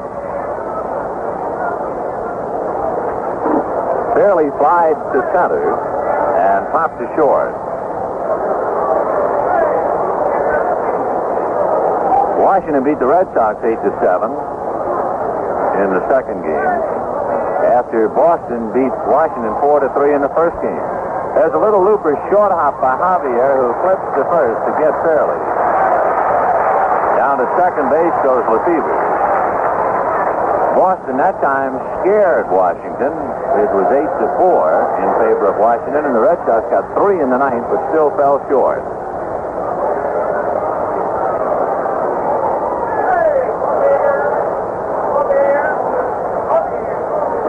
Jim Hickman aboard on an errand double coming up.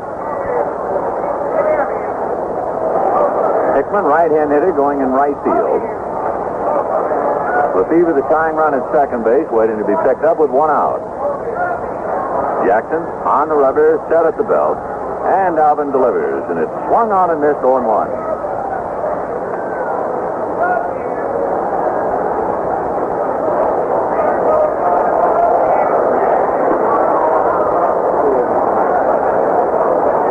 Hickman backs out, dries off his hands. Dick Schofield on deck. Jackson leading Dave Ricketts sign. Now he's ready.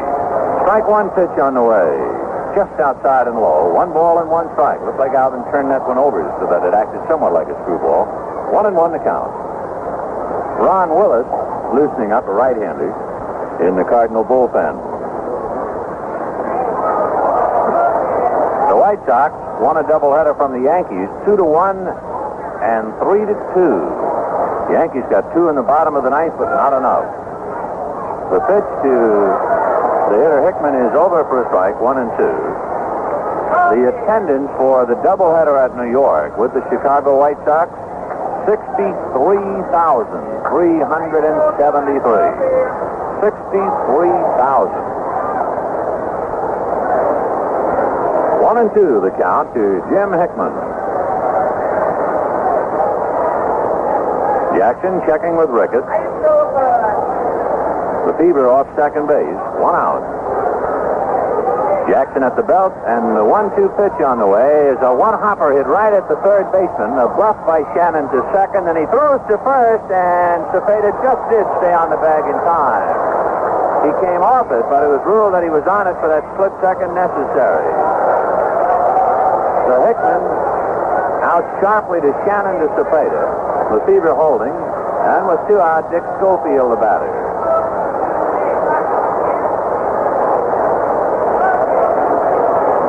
Schofield walked and grounded out 0 for 1.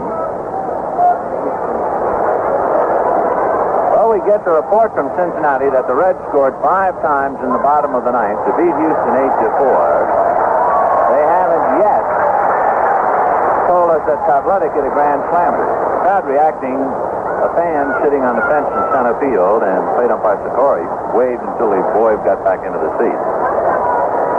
The The winning pitcher, Pappas. The losing pitcher, Sambera.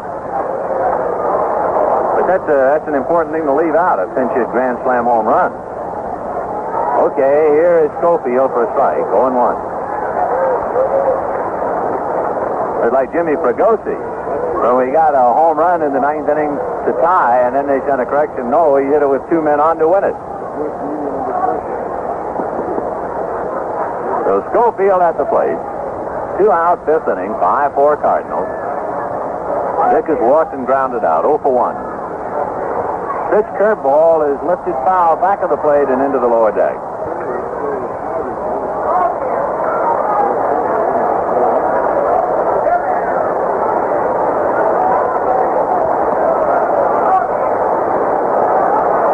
To Dick.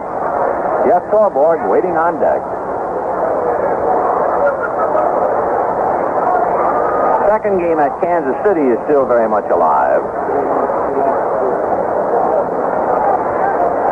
Cleveland won the first game 12-1, and they're even 2-2 with Kansas City in the bottom of the 4th of the nightcap.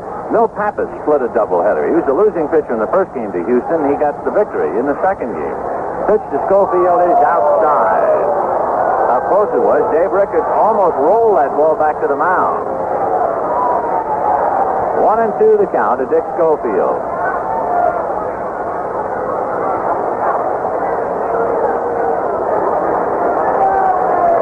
Dick going all the way at shortstop today. He had 2 hits in the first game. A walk, grounded out in the nightcap. 1-2 to Dick. Jackson set at the belt, checks Lefevre, delivers, and the fastball is lined at Javier. So Javier handles the line drive by Schofield, and the Dodgers leave Lefevre at second base. No runs ahead, a man left, and at the end of 4.5 innings, the score, the Cardinals 5, the Dodgers 4. Bottom of the 5th inning, 5-4 Cardinals, 5 runs, 6 hits on an error. Dodgers 4 runs, 7 hits and no errors. Don Sutton and Al Jackson. For the Cardinals, Roger Maris, Orlando Cepeda, and Mike Shannon. Crowd kind of quiet right now. A lot of folks have headed for the hills. They've seen a lot of baseball today. The Cardinals winning the first game 8-7 in over 3 hours. And the second game, we're in the bottom of the 5th. And local time here, it's getting to supper. 6:30 coming up here in St. Louis. Roger Maris walked, fouled out. He's 0 for 1.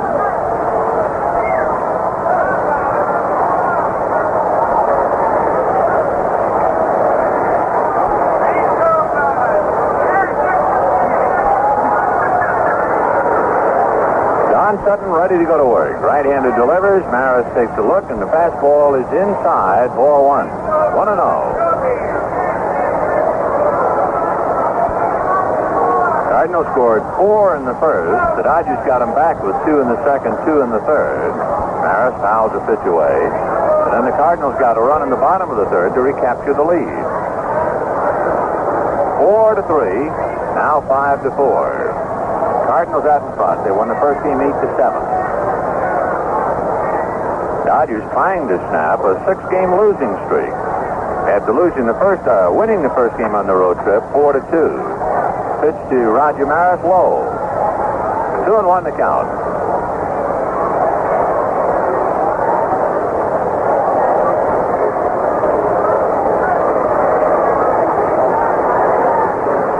Sutton throws the rubber. Maris waiting.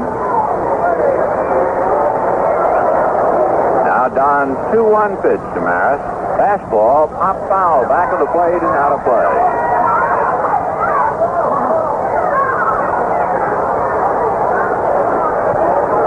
2-2 to Rod.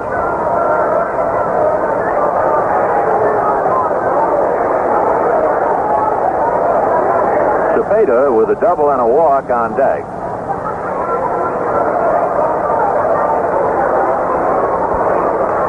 Sutton reading signs. Don rocks into his windup, and the 2-2 pitch. Fastball belted to right, hooking, however, and going foul. Now about 10 feet into the seats.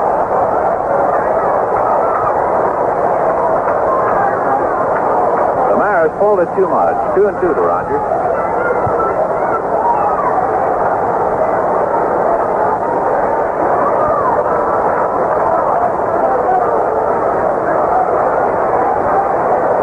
down the rubber, into his windup, 2-2 pitch. Fastball and over, strike 3 call. So Maris caught looking strikes out. We'll pause for station identification. This is the Los Angeles Dodgers Radio Network. Serving Arizona, this is KOY Phoenix, 529. The temperature 90 degrees, humidity 15%. That strikeout of Roger Maris by Don Sutton is Don's first strikeout of the day. And here is Cepeda, doubled and walked, 1 for 1. Sutton into his windup. Down to the plate, fastball off the outside corner, ball 1. Packard Bell sending you the picture from Busch Stadium in St. Louis.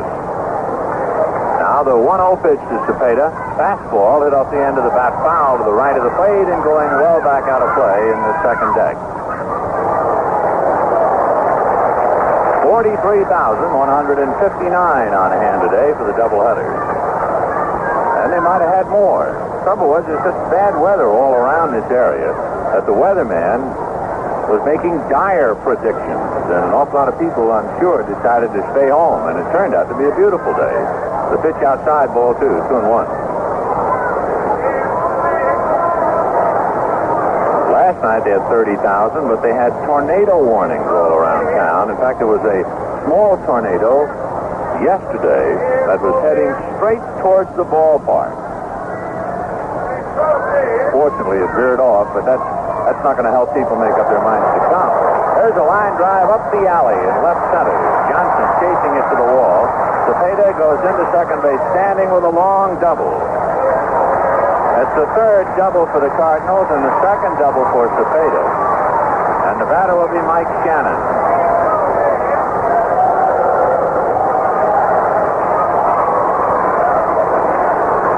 So each side with 7 hits, but the Cardinals leading 5-4. Shannon has singled and hit into a fourth play.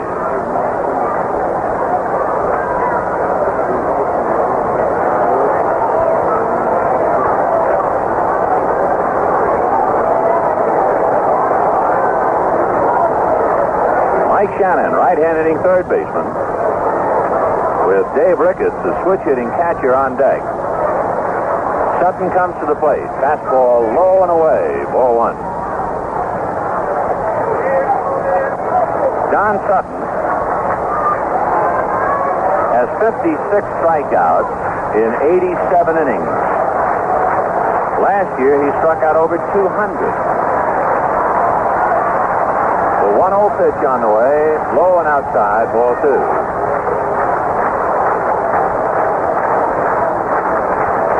Don with 1 strikeout today.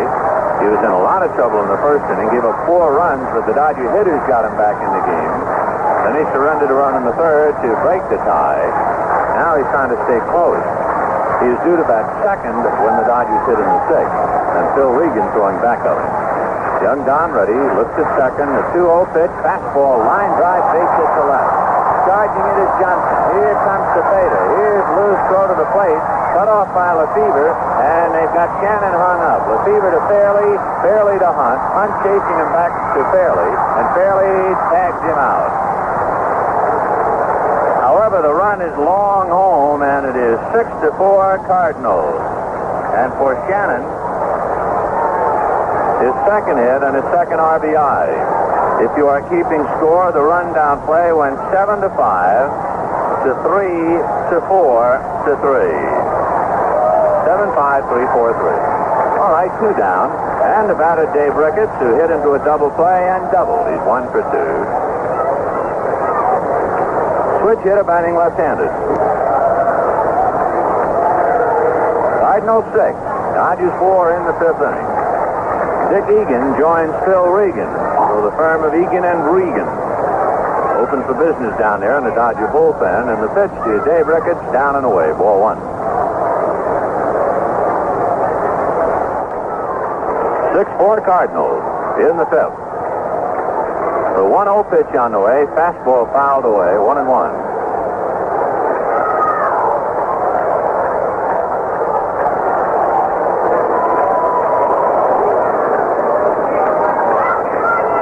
Jeff Trauborg On that last swing by Ricketts, shaken up on the foul tip, stuffed that right hand in his pocket to try and forget it.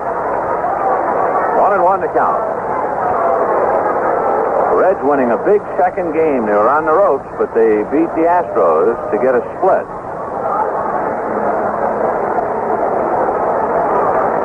1 ball, 1 strike to Dave Ricketts. Sutton into his windup. 1-1 pitch is on the outside corner for a strike, and Ricketts, angry, backs out of there. Dave Ricketts was an excellent basketball star at Duquesne University several years ago. He's from Pottstown, Pennsylvania, and lives in Rochester. He had a great season last year at Tulsa, where he hit .327. He's been playing pro ball since 1957. 1-2 pitch, curveball got him looking, and Ricketts walks away in disgust. For the Dodgers in the 5th inning, they surrender a run on 2 hits. And the score at the end of 5, the Cardinals 6, the Dodgers 4.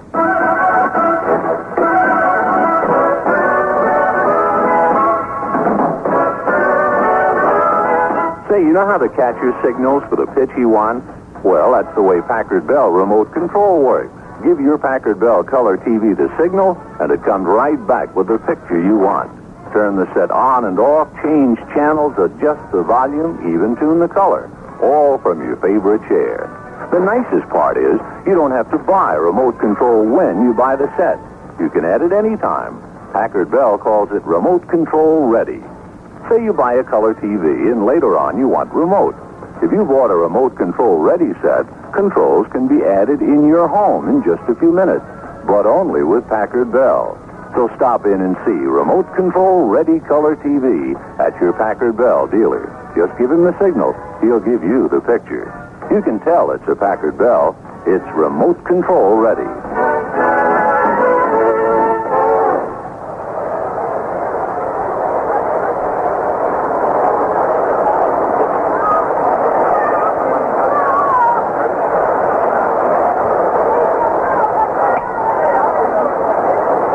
Inning, 6-4 Cardinals. For the Dodgers, Jeff Torborg. Then we'll see about Sutton or a hitter, and Wes Parker.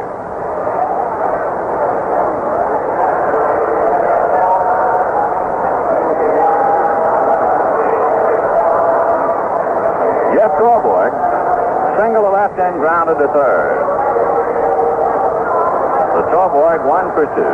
Down in the Dodger bullpen, Ron Pernoski loosening up. Pernoski worked an inning and 2/3 of the first game.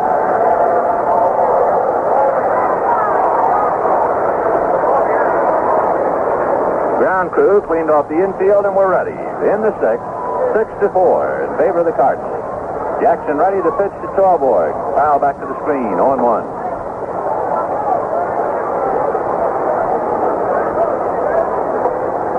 Six runs, 8 hits, and 1 error for St. Louis. 4 runs, 7 hits, no errors for the Dodgers. In the 6th. Ricketts in a crouch back of the plate, flashing out his signs. Torborg backed out. Now Jeff up at the plate again.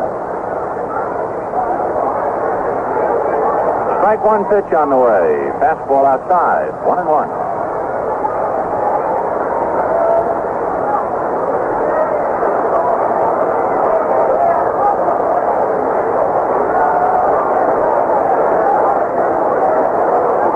One pitch, fouled at the plate.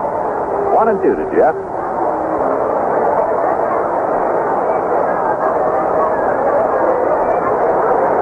Don Sutton went 5 innings, and now Nate Oliver comes out on deck, so Sutton has had it. Don allowed 6 runs, 8 hits, struck out 2, walked 3. 1-2 pitch on the way. Curveball grounded to third baseman Shannon. Mike is up with it. Cross to Cepeda in time for the out. The Torborg hits the curveball to Shannon, 1 away, and now Nate Oliver will hit for Sutton.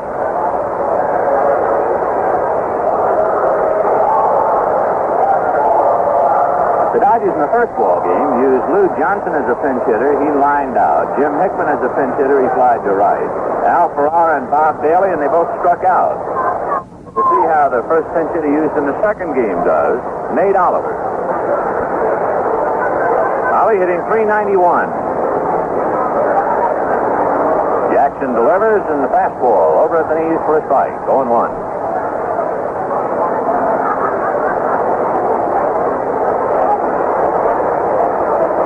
No balls, one strike to Nate Oliver.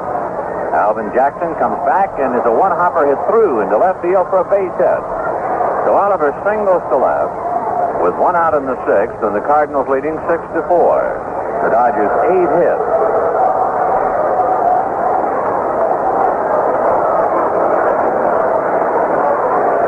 Wes Parker hit back to the box, lined out to first base, and singled to center. West 1 for 3.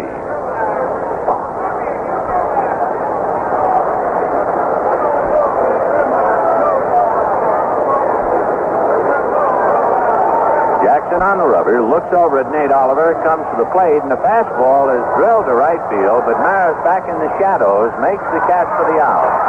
And Oliver returns to first base. Ron Willis still throwing in the Cardinal bullpen, and Ron Hunt will be the batter. 43,159 out here for the Sunday doubleheader. The Dodgers moving to Chicago, and the Windy City must be exactly that today. There were a dozen home runs hit in the doubleheader between the Mets and the Cubs. That's still 3 shy of the record of 15 hit in the doubleheader at Chicago.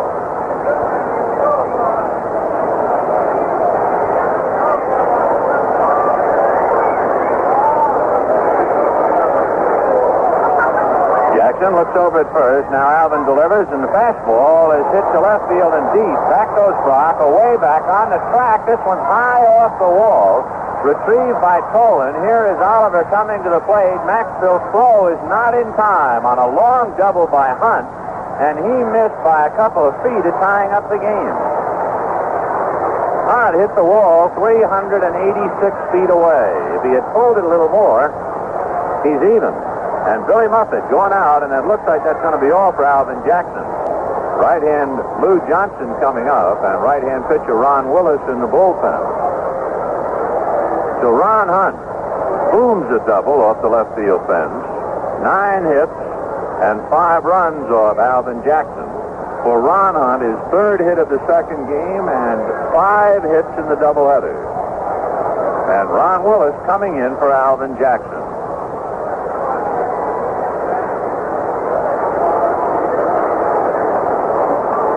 So Jackson leaves, having pitched the required number of innings to earn a victory. He leaves with a 1-run lead. However, the potential tying run is his responsibility at second base. So Alvin could win it, or he could have nothing to do with it. The only comfort and solace to him since he's been KO'd is the thought that he can't lose it. So Ron Willis will pick up for Alvin Jackson, and the Christmas boy slowly comes off the field.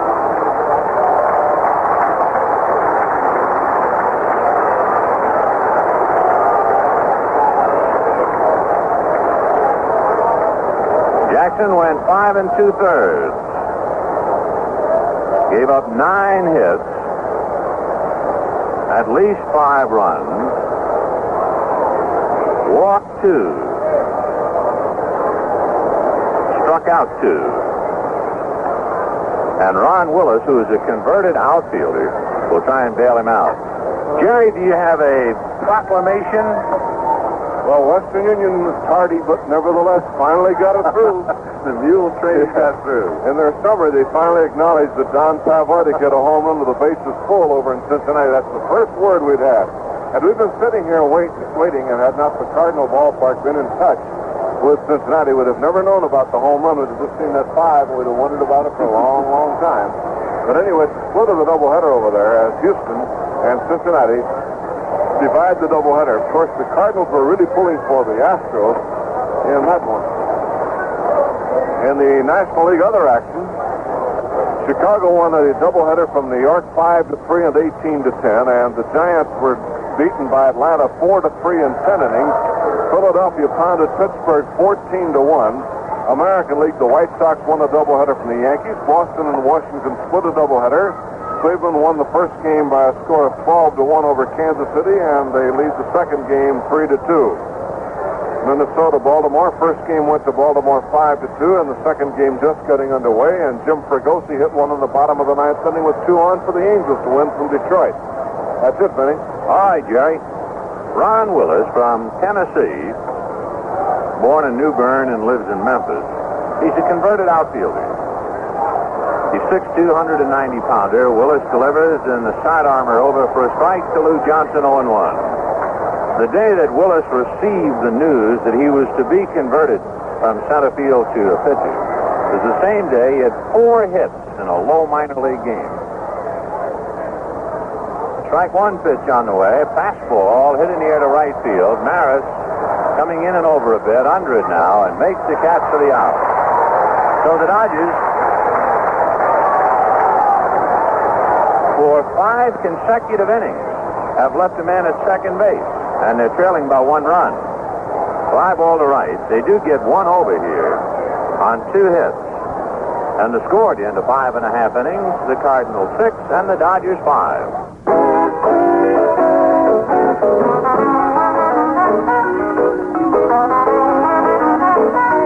Have you ever tried to explain baseball to someone who doesn't know anything about it? Somehow, somewhere, between the number of players on a team and an explanation of the infield fly rule, the excitement gets lost. Well, the same thing can happen when I talk about Packard Bell products. Like baseball, there's a lot of excitement in Packard Bell products. Take a Packard Bell stereo console. I can tell you about the 100% solid-state tuners and amplifiers, tell you there's a minimum of 6 speakers, talk about the garage turntables, and, of course, the hand-finished Packard Bell cabinets. But that doesn't get us to first base on the exciting features of Packard Bell stereo consoles. Whether it's baseball or Packard Bell stereo, you have to be there at your Packard Bell dealer. That way, none of the excitement is lost. You can tell it's a Packard Bell by the sound, pure and simple.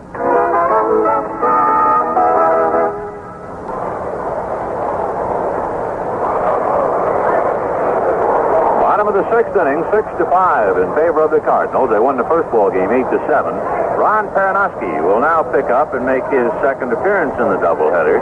So Don Sutton went 5 innings, gave up 6 runs, 8 hits, walked 3, struck out 2, and Perry is his replacement.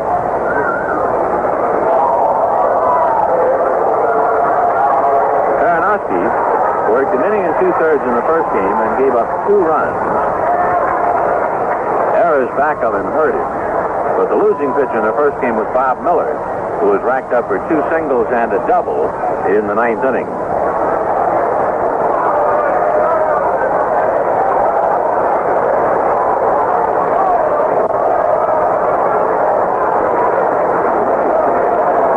Javier will lead it off. Pernoski ready and delivers big change high. Ball 1. 1-0. Javier, Maxville, and the pitcher Ron Willis. Jim Lefevre up even with the bag at third. Pernoski checks the scoreboard. Ron ready. 1-0 pitch on the way. Curveball over for a strike. 1-1. The Dodgers somehow, some way, trying to find out how to break a 6-game losing streak. So far, they've been unable to come up with the answer. Here's the 1-1 pitch. Fastball outside, gets away from the scoreboard, ball 2. The Dodgers have left 7 men on base through 6 innings. They left 11 men on in the first game. And on this road trip, that means 3 times they've left 11 men on base. And have all been losses and all 1-run games. So you can understand the ball club is, well, to say perturbed would be an understatement. The 2-1 pitch hit off the hands and a fly ball to center. Coming up in a hurry is Parker and makes the catch. 1 away. Maxville fouled out to right, flied to right. So somebody said to Dow, why don't you try going to the other field? He said, all right. He's 0 for 5 on fly balls to right field in the doubleheader. He's been on base once, he walked.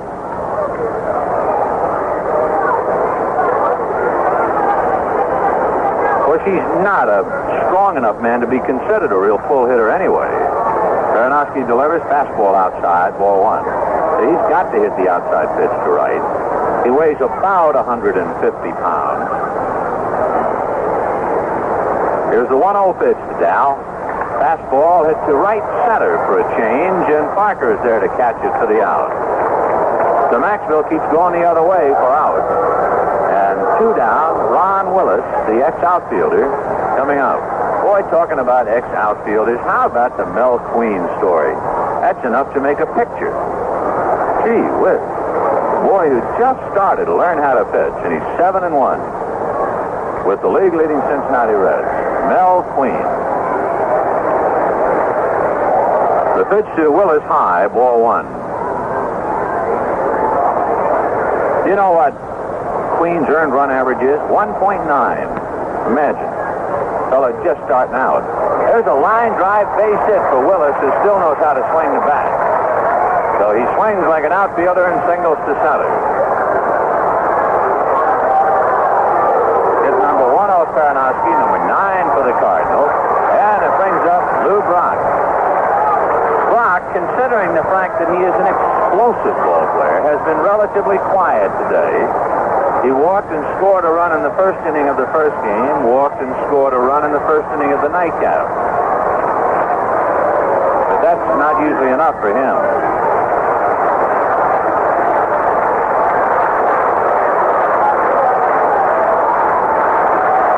Baranowski delivers. Brock takes high. Ball one, 1-0. 2 out, 6th inning, 6-5 Cardinals. We're in another one of those ball games. This has been a wild road trip. Baranowski back to the plate, and the curve is on the outside corner for a strike. 1-1. Even last night's game, which in the history books reads 5-2, but that was a 1-run ball game. It was 2-2 in the 11th, and one swing changed it. We've had nothing but exciting games. That only one really bad game. That was when the Braves ripped one up in pieces, 13-5. 1-1 pitch. Brock hits a high fly ball to right field and deep. Back goes Hickman on the track to the wall and makes the catch for the out.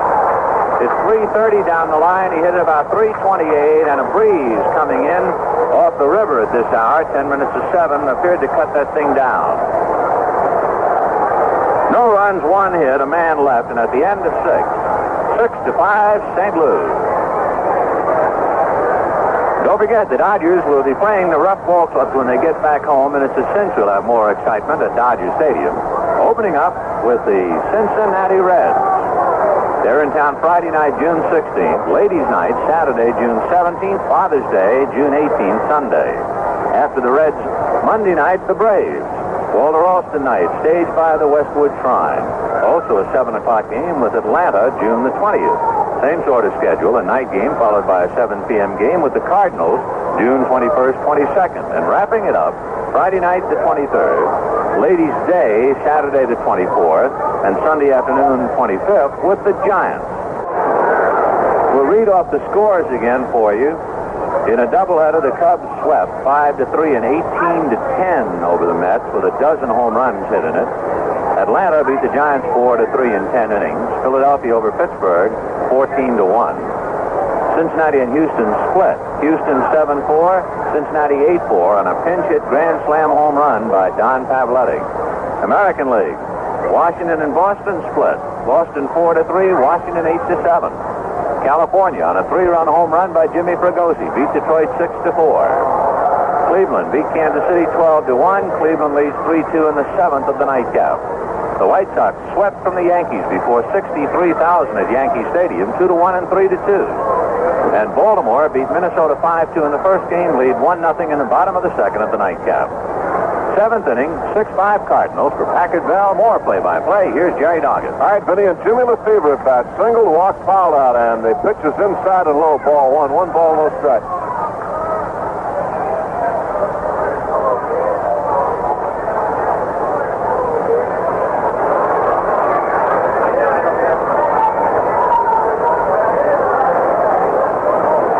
Lefebvre backs out. Jimmy in the first game had a 9th inning home run to drive in 3 runs and tie the score. Willis delivers a swing and a foul back over the backstop, and it's 1-1. Ron Willis trying to save it for Alvin Jackson.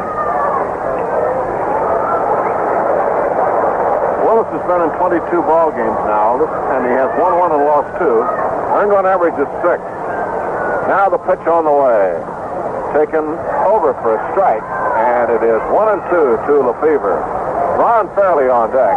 The breeze blowing in from right field makes it a little harder to hit one out of here to the right side. Pitch outside, ball 2, 2-2. The Dodgers have been catching up all day. They got even once, 4-4 in the top of the third, but Sutton couldn't hold on. And the Cardinals went out to a 6-4 lead. The Dodgers got one back in the 6th inning. And the pitch to Lefevre's outside, ball 3, and now he has a 3-2 count as we play in the 7th inning. It's been a long day. Doubleheader here in St. Louis. Now the 3-2 pitch. Lined at Cepeda, scoops it up and trots to the bag. Boy, that was a hot one. And Cepeda dug it out on one short hop. So Lefevre whistled one to first. Caught on one bounce by Cepeda. One out, and here's Fairley. He's 0 for 3. This game had 2 hits in the first game. Cardinals won the first game 8-7. They lead this game 6-5. Every game has been close. There's a swing and a miss at a breaking pitch. Strike 1. Jim Hickman comes out on deck, and Dick Schofield to follow. 1 strike count, 1 out in the 7th inning, and Willis delivers. Ground ball to the left side at shortstop. Maxwell up. Throw is in. 7th inning. Here's the pitch on the way. Curveball is too high for ball. 1-1. Packard Bell sending it to you from St. Louis. Off day tomorrow. The Dodgers are certainly going to need it after a long night last night and a doubleheader today. Cardinals go to Pittsburgh tonight. They have to play tomorrow. Here's the pitch for a strike. 1-2 to Hickman. So the Cardinals going into Pittsburgh. Both teams leave St. Louis right after the game. Here's the pitch on the way. Strike 3 called on a slider on the outside corner, and Hickman called out on strikes to retire the side. So Willis gets him out 1-2-3 in the 7th inning, and the score at the end of 6.5 innings of play. Cardinals 6 and the Dodgers 5.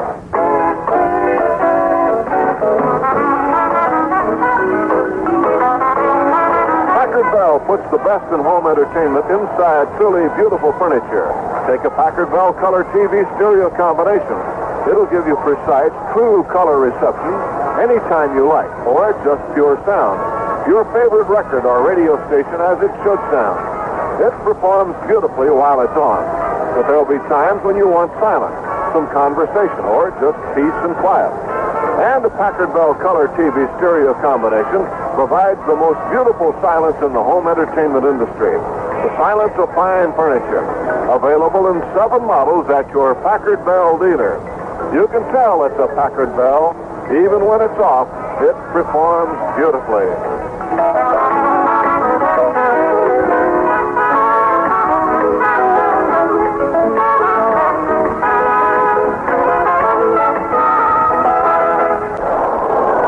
Last half of the 7th inning, a lot of folks have gone home at St. Louis now. The Cardinals out in front 6-5. And they've been here quite a while. Of course, the game started at 1:15, which is nearly 6 hours ago, but most of the folks were here an hour before the game, so they've had a long day at the ballpark. So we have, out of a total of 43,000 on hand, at least half of them still remaining.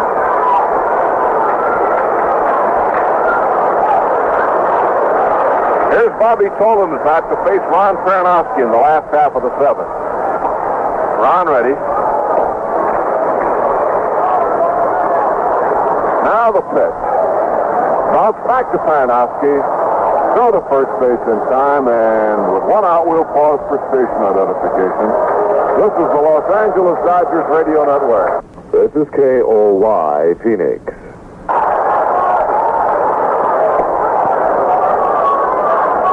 Here's Roger Maris at bat. Roger in the first game had 3 hits. Second game he has walked, fouled out, and struck out.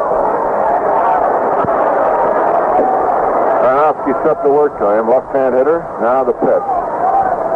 Breaking ball low. 1 ball, no strike. This will be Ron's last inning. He's due to bat third, and the Dodgers need a run, so he probably will not hit in the 8th inning unless the Dodgers get a run or two before the third man is up. Pitch is in there for a strike. 1-1 to Mara. Roger batting .295. He has 3 home runs and 20 runs batted in. Singled 3 times in the first game. He's played good games against the Dodgers. Long drive to right field, way back. Going, and it is in the seats. A home run for Mara.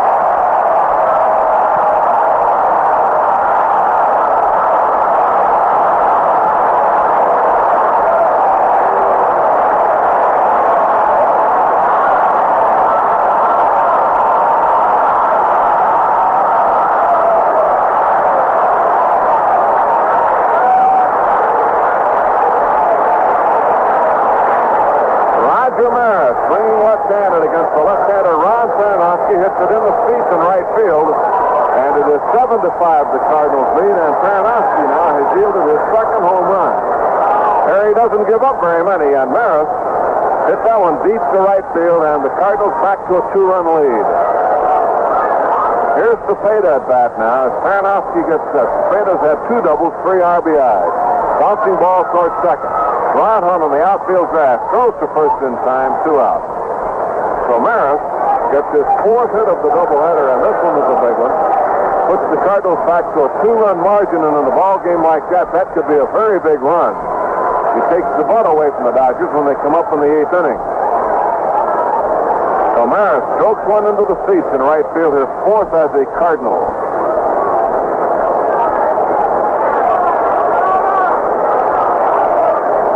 Here is Shannon at bat, and he's had a big day. He's driven in 5 runs today. Here's a curveball for a strike, 0-1. Mike Shannon, the third baseman. Last half of the 7th inning, 7-5 in favor of the Cardinals. Time for a sweep of the series now over the Dodgers. Fastball is low. 1 ball, 1 strike to Shannon. Home run by Maris. Gives the Cardinals a 2-run lead. They led 4-0. The Dodgers caught up, fell behind 6-4, caught up to 6-5, and now back to 7-5. Fastball low, 2-1.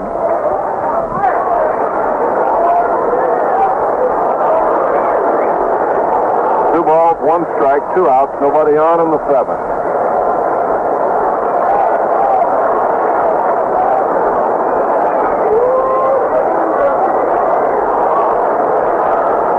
Here's the pitch on the way. Too high, ball 3, 3-1. Dodgers have Schofield, Torborg, and Paranowski spots due up in the 8th inning. And they're going against Ron Willis, who came in to relieve Jackson. Now the 3-1 pitch. Curveball for a strike, 3-2. Full count to Shannon. He's had 2 hits this game, 3 hits in the first game, and 5 runs batted in the doubleheader. Playing third base. Pop foul out of play.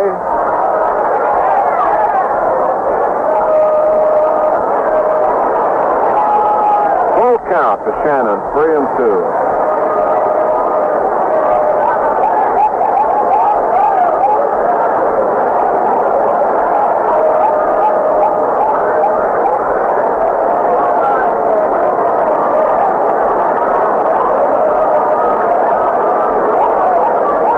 Balls, 2 strikes with 2 men out.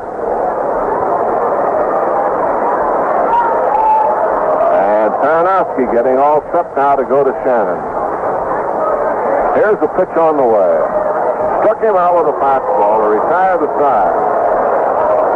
But the Cardinals pick up a big run on the home run by Maris, and none left on. The score at the end of 7 innings of play, the Cardinals 7 and the Dodgers 5.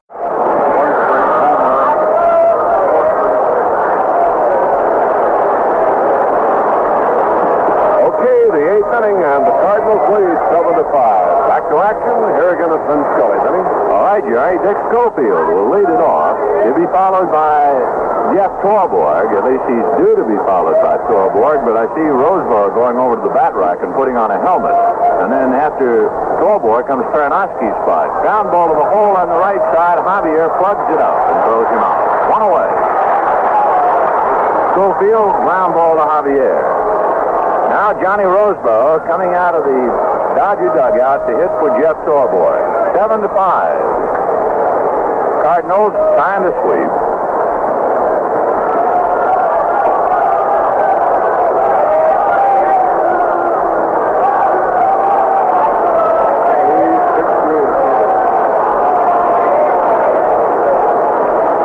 Roseborough in the first ball game started, struck out, lined out, and singled.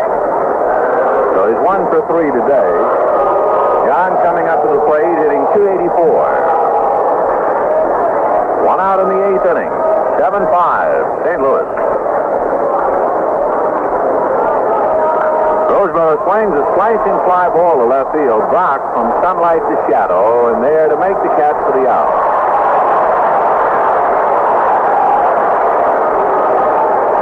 So Roseborough, a fly ball to left field. Now Willie Davis will come up and bat for Ron Pernoski. Davis giving a rest in the second game, now makes an appearance. The Dodgers used 4 pinch hitters in the first game, and they have now used 3 in the nightcap. Fastball is hit down the right field line, foul into the Cardinal bullpen. Retrieved by Bob Milliken, who at one time picked up Dodger checks. Big pitcher. Willie Davis hitting .280. 2 down, 8th inning, 7-5 St. Louis. Ron Willis kicks in the right-handed, delivers, and Willie strokes it right through Cepeda's leg. Over to get it is Maris, and Willie holds on.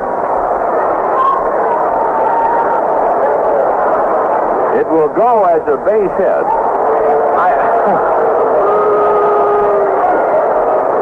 The most charitable score in the league would have to be here in St. Louis. So Willie Davis hits one right through Cepeda's leg, base hit for Willie.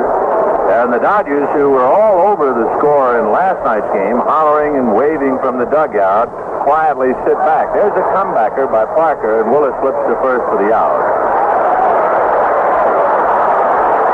So for the Dodgers in the 8th inning, no runs, 1 hit, a man left. Score at the end of 7.5 innings, the Cardinals 7, the Dodgers 5.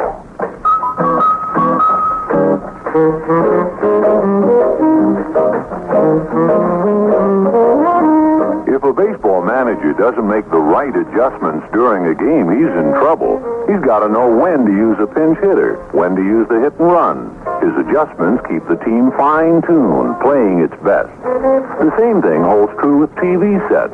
If a TV set can't adjust itself to give the very best picture, you're in trouble. That's one of the nice things about Packard Bell TV. It adjusts itself automatically. Take set and forget fine-tuning, for example. With other sets, you have to fine-tune every time you change channels. With Packard Bell TV, all you do is fine-tune each channel once. From then on, every time you change channels, it fine-tunes itself. And you can get it with both black and white and color sets. Stop in and see Set and Forget Fine-Tuning at your Packard Bell dealer. You can tell it's a Packard Bell. It never forgets.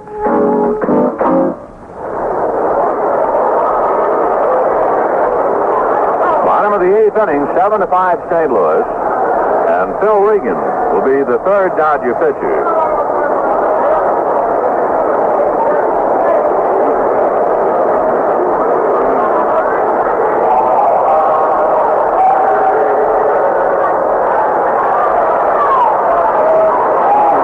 Dave Ricketts will be coming out, switch-hitting catcher, batting left-handed.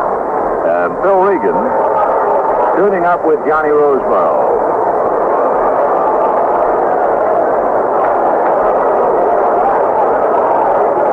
So Roseborough hits 8th and Regan 9th. Regan did not pitch in the first game. Still in the second game, comes in with a record of 2-3, making his 23rd appearance. 7 runs, 10 hits, and an error for the Cardinals. 5 runs, 10 hits, no errors for the Dodgers. In the bottom of the 8th, curveball hit off the hands and rolled up the middle for a base hit. So Dave Ricketts comes up with his second hit. He's 2 for 4. And the batter will be Julian Javier.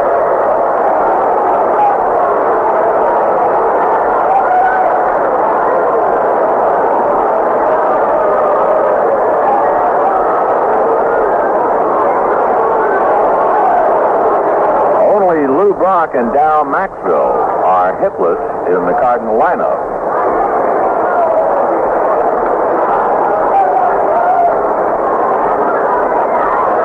Regan at the bell. Phil delivers and a bunt foul up along first, 0-1. The Cardinals, who saw the Dodgers get off the floor and score 4 times in the 9th inning of the first game to tie, are not going to take anything for granted here in the second game, leading by 2. So they had Javier trying to sacrifice.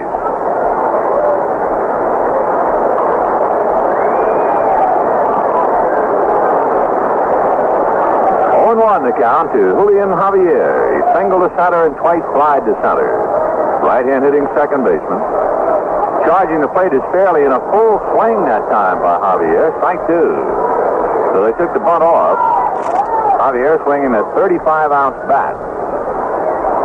He's not a big fella, so he's letting the bat do the work. Cepeda swings about the heaviest bat in the league that I know of. Orlando has a 40-ouncer. Clemente will swing a 38 and a 39 occasionally, and so will little Matty Alou. Strike 2 pitch, outside, ball 1. Javier is about 174 pounds at the start of the year anyway.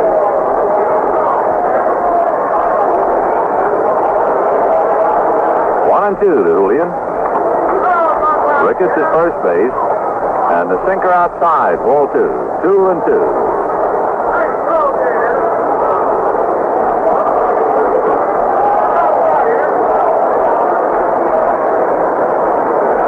Ricketts standing at first. We're in the bottom of the 8th inning, 7-5 St. Louis. Cardinals won the first ball game, 8-7. Regan sinker swung on and missed, strike 3. So Javier strikes out. And the batter will be Dow Maxwell. Maxwell, in this doubleheader, hit 5 fly balls to the right fielder. And then his last time up, he flied to right center to the center fielder. So he's 0 for 6. Dow returning to the starting lineup after Bressu had played short to give him a rest for a couple of days.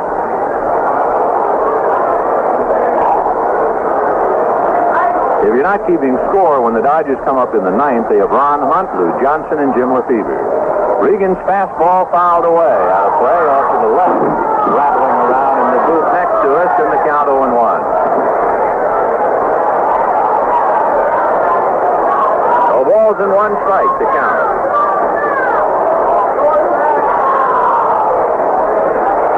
Regan to a stretch, another look over at first, and he decides to go over there to drive Ricketts back.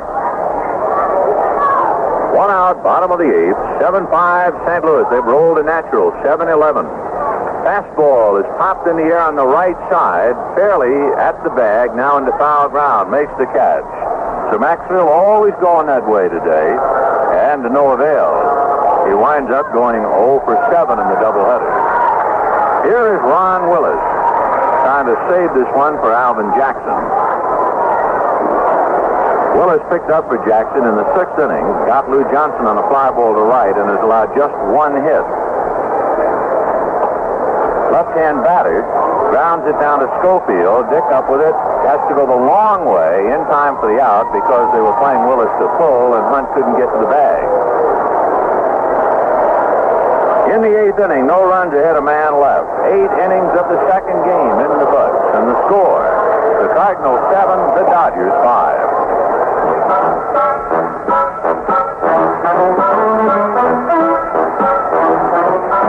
Well, friends, you know the phrase price is slightly higher west of the Rockies? Well, it tells you the product is made in the East and has to be shipped cross-country.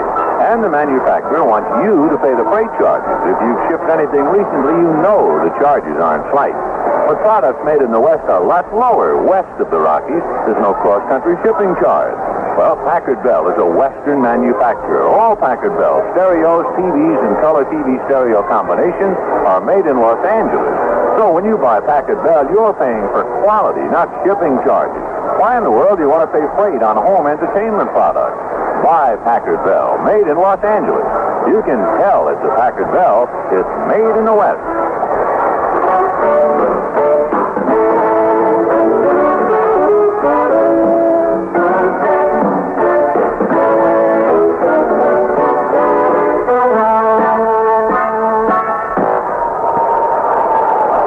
Inning, 7-5 in favor of St. Louis. Ron Willis trying to get Hunt, Johnson, and Lefevre. The Dodgers have lost 6 straight. And if they lose this second game and they're trailing by 2 with 3 outs left to them, it would equal their longest losing streak back in 1964. After that is the unpleasant thought for the ball club to think of the 1962 team that lost 10 in a row. And after that, well, we'll wait till we cross that bridge.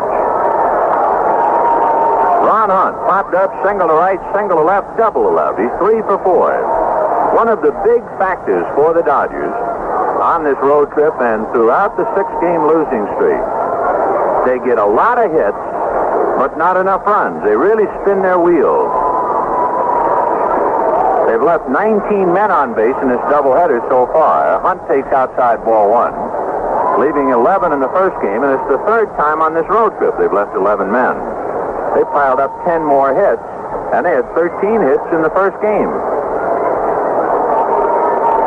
1 ball and no strikes to Ron.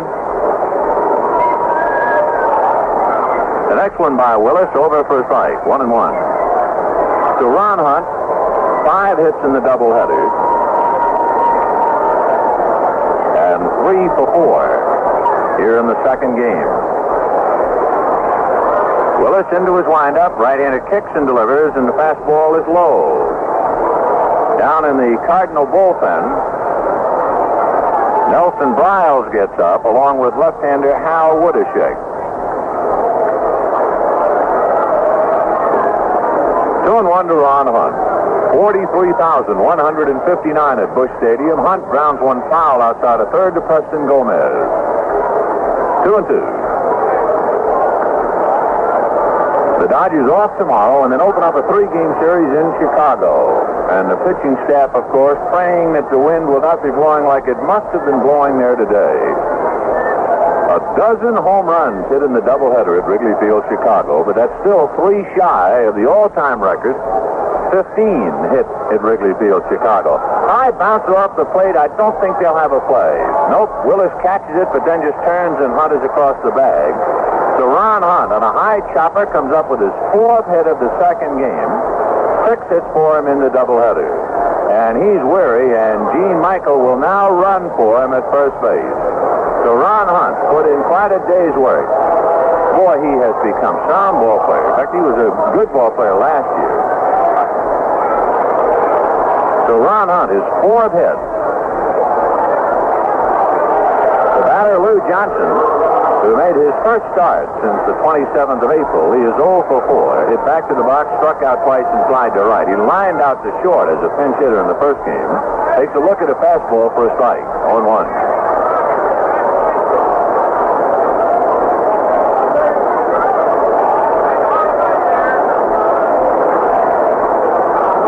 One strike to Sweet Lou. Willis fastball over again. 0-2.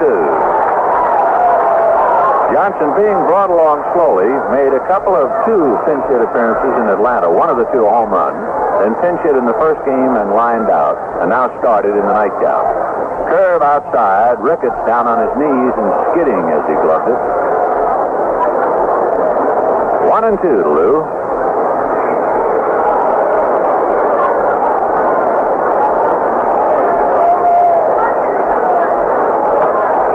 at the belt. Right-handed delivers. Fastball on the corner. Strike 3 call.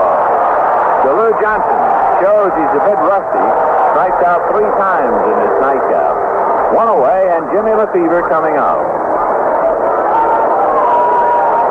Lefevre hit a 9th inning 3-run home run in the first game to get the Dodgers even, but the Cardinals came back to win it in the bottom of the night. Now Lefevre in the second game has a walk and a base hit. He's 1 for 3, and he's up there with a chance to tie it up should he hit another one out. And you can bet that's paramount in the thought of Ron Willis out there on the mound. Packard Bell sending it to you, the waning moments from Busch Stadium in St. Louis. Willis delivers and Lefevre takes low. Ball 1.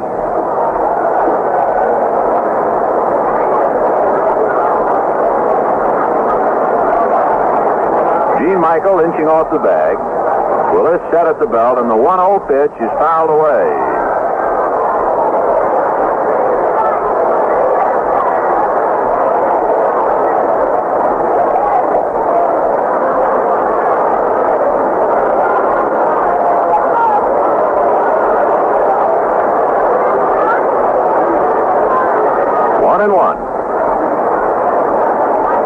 Lefevre hitting left-handed against right-hand relief pitcher Ron Willis. 1-1 pitch is fouled at the plate. 1-2. On deck, Ron Fairley.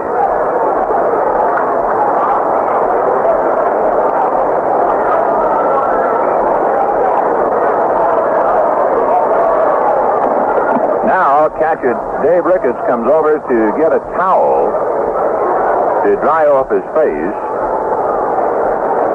Dave wears glasses, and no doubt with the mask on over the glasses, the perspiration running down over the lenses, and he had to get a towel to clear the vision. Okay. 1-2, the count of Jim Lefevre.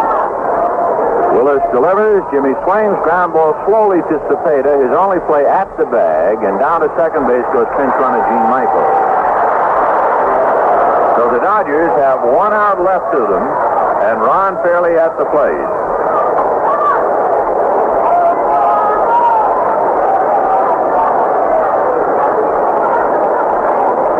Fairley flied to center, popped to short, and grounded out twice. He's 0 for 4. Cardinals 1 out away from a sweep. The Cardinals would then pick up a game on the Reds, who split, and the Birds would then be 2.5 out of first place. So here's Fairley waiting. Willis at the belt, looks back at Michael at second, and the pitch outside to Ron. Ball 1, 1-0.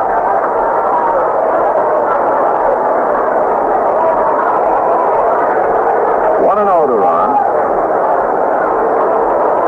Now Willis back, and Fairley takes the fastball on the corner for a strike. 1-1. I'll tell you why the crowd is applauding. There is a huge man, very heavy, and he decided he would stretch out under a row of seats and take a nap. And at first, I think people were worried about his welfare and well-being. They pitched to Fairley outside, ball 2. And everyone was relieved to find out he was only taking a nap. But he's a big man, and when he got up, he was wobbly. So with an usher on each side of him, they have helped him onto his feet and back outside. The 2-1 pitch, Fairley takes outside, ball 3, 3-1. Yeah, I guess it was a pretty long day for him. 3-1 to Ron Fairley. 2 out, 9th inning, 7-5 Cardinals.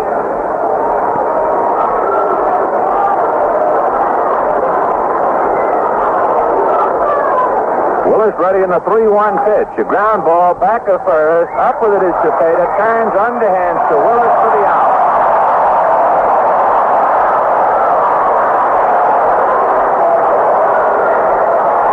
So the Cardinals sweep a doubleheader and sweep the series, and the Cardinals have now won 5 straight, and the Dodgers have now lost 7 straight.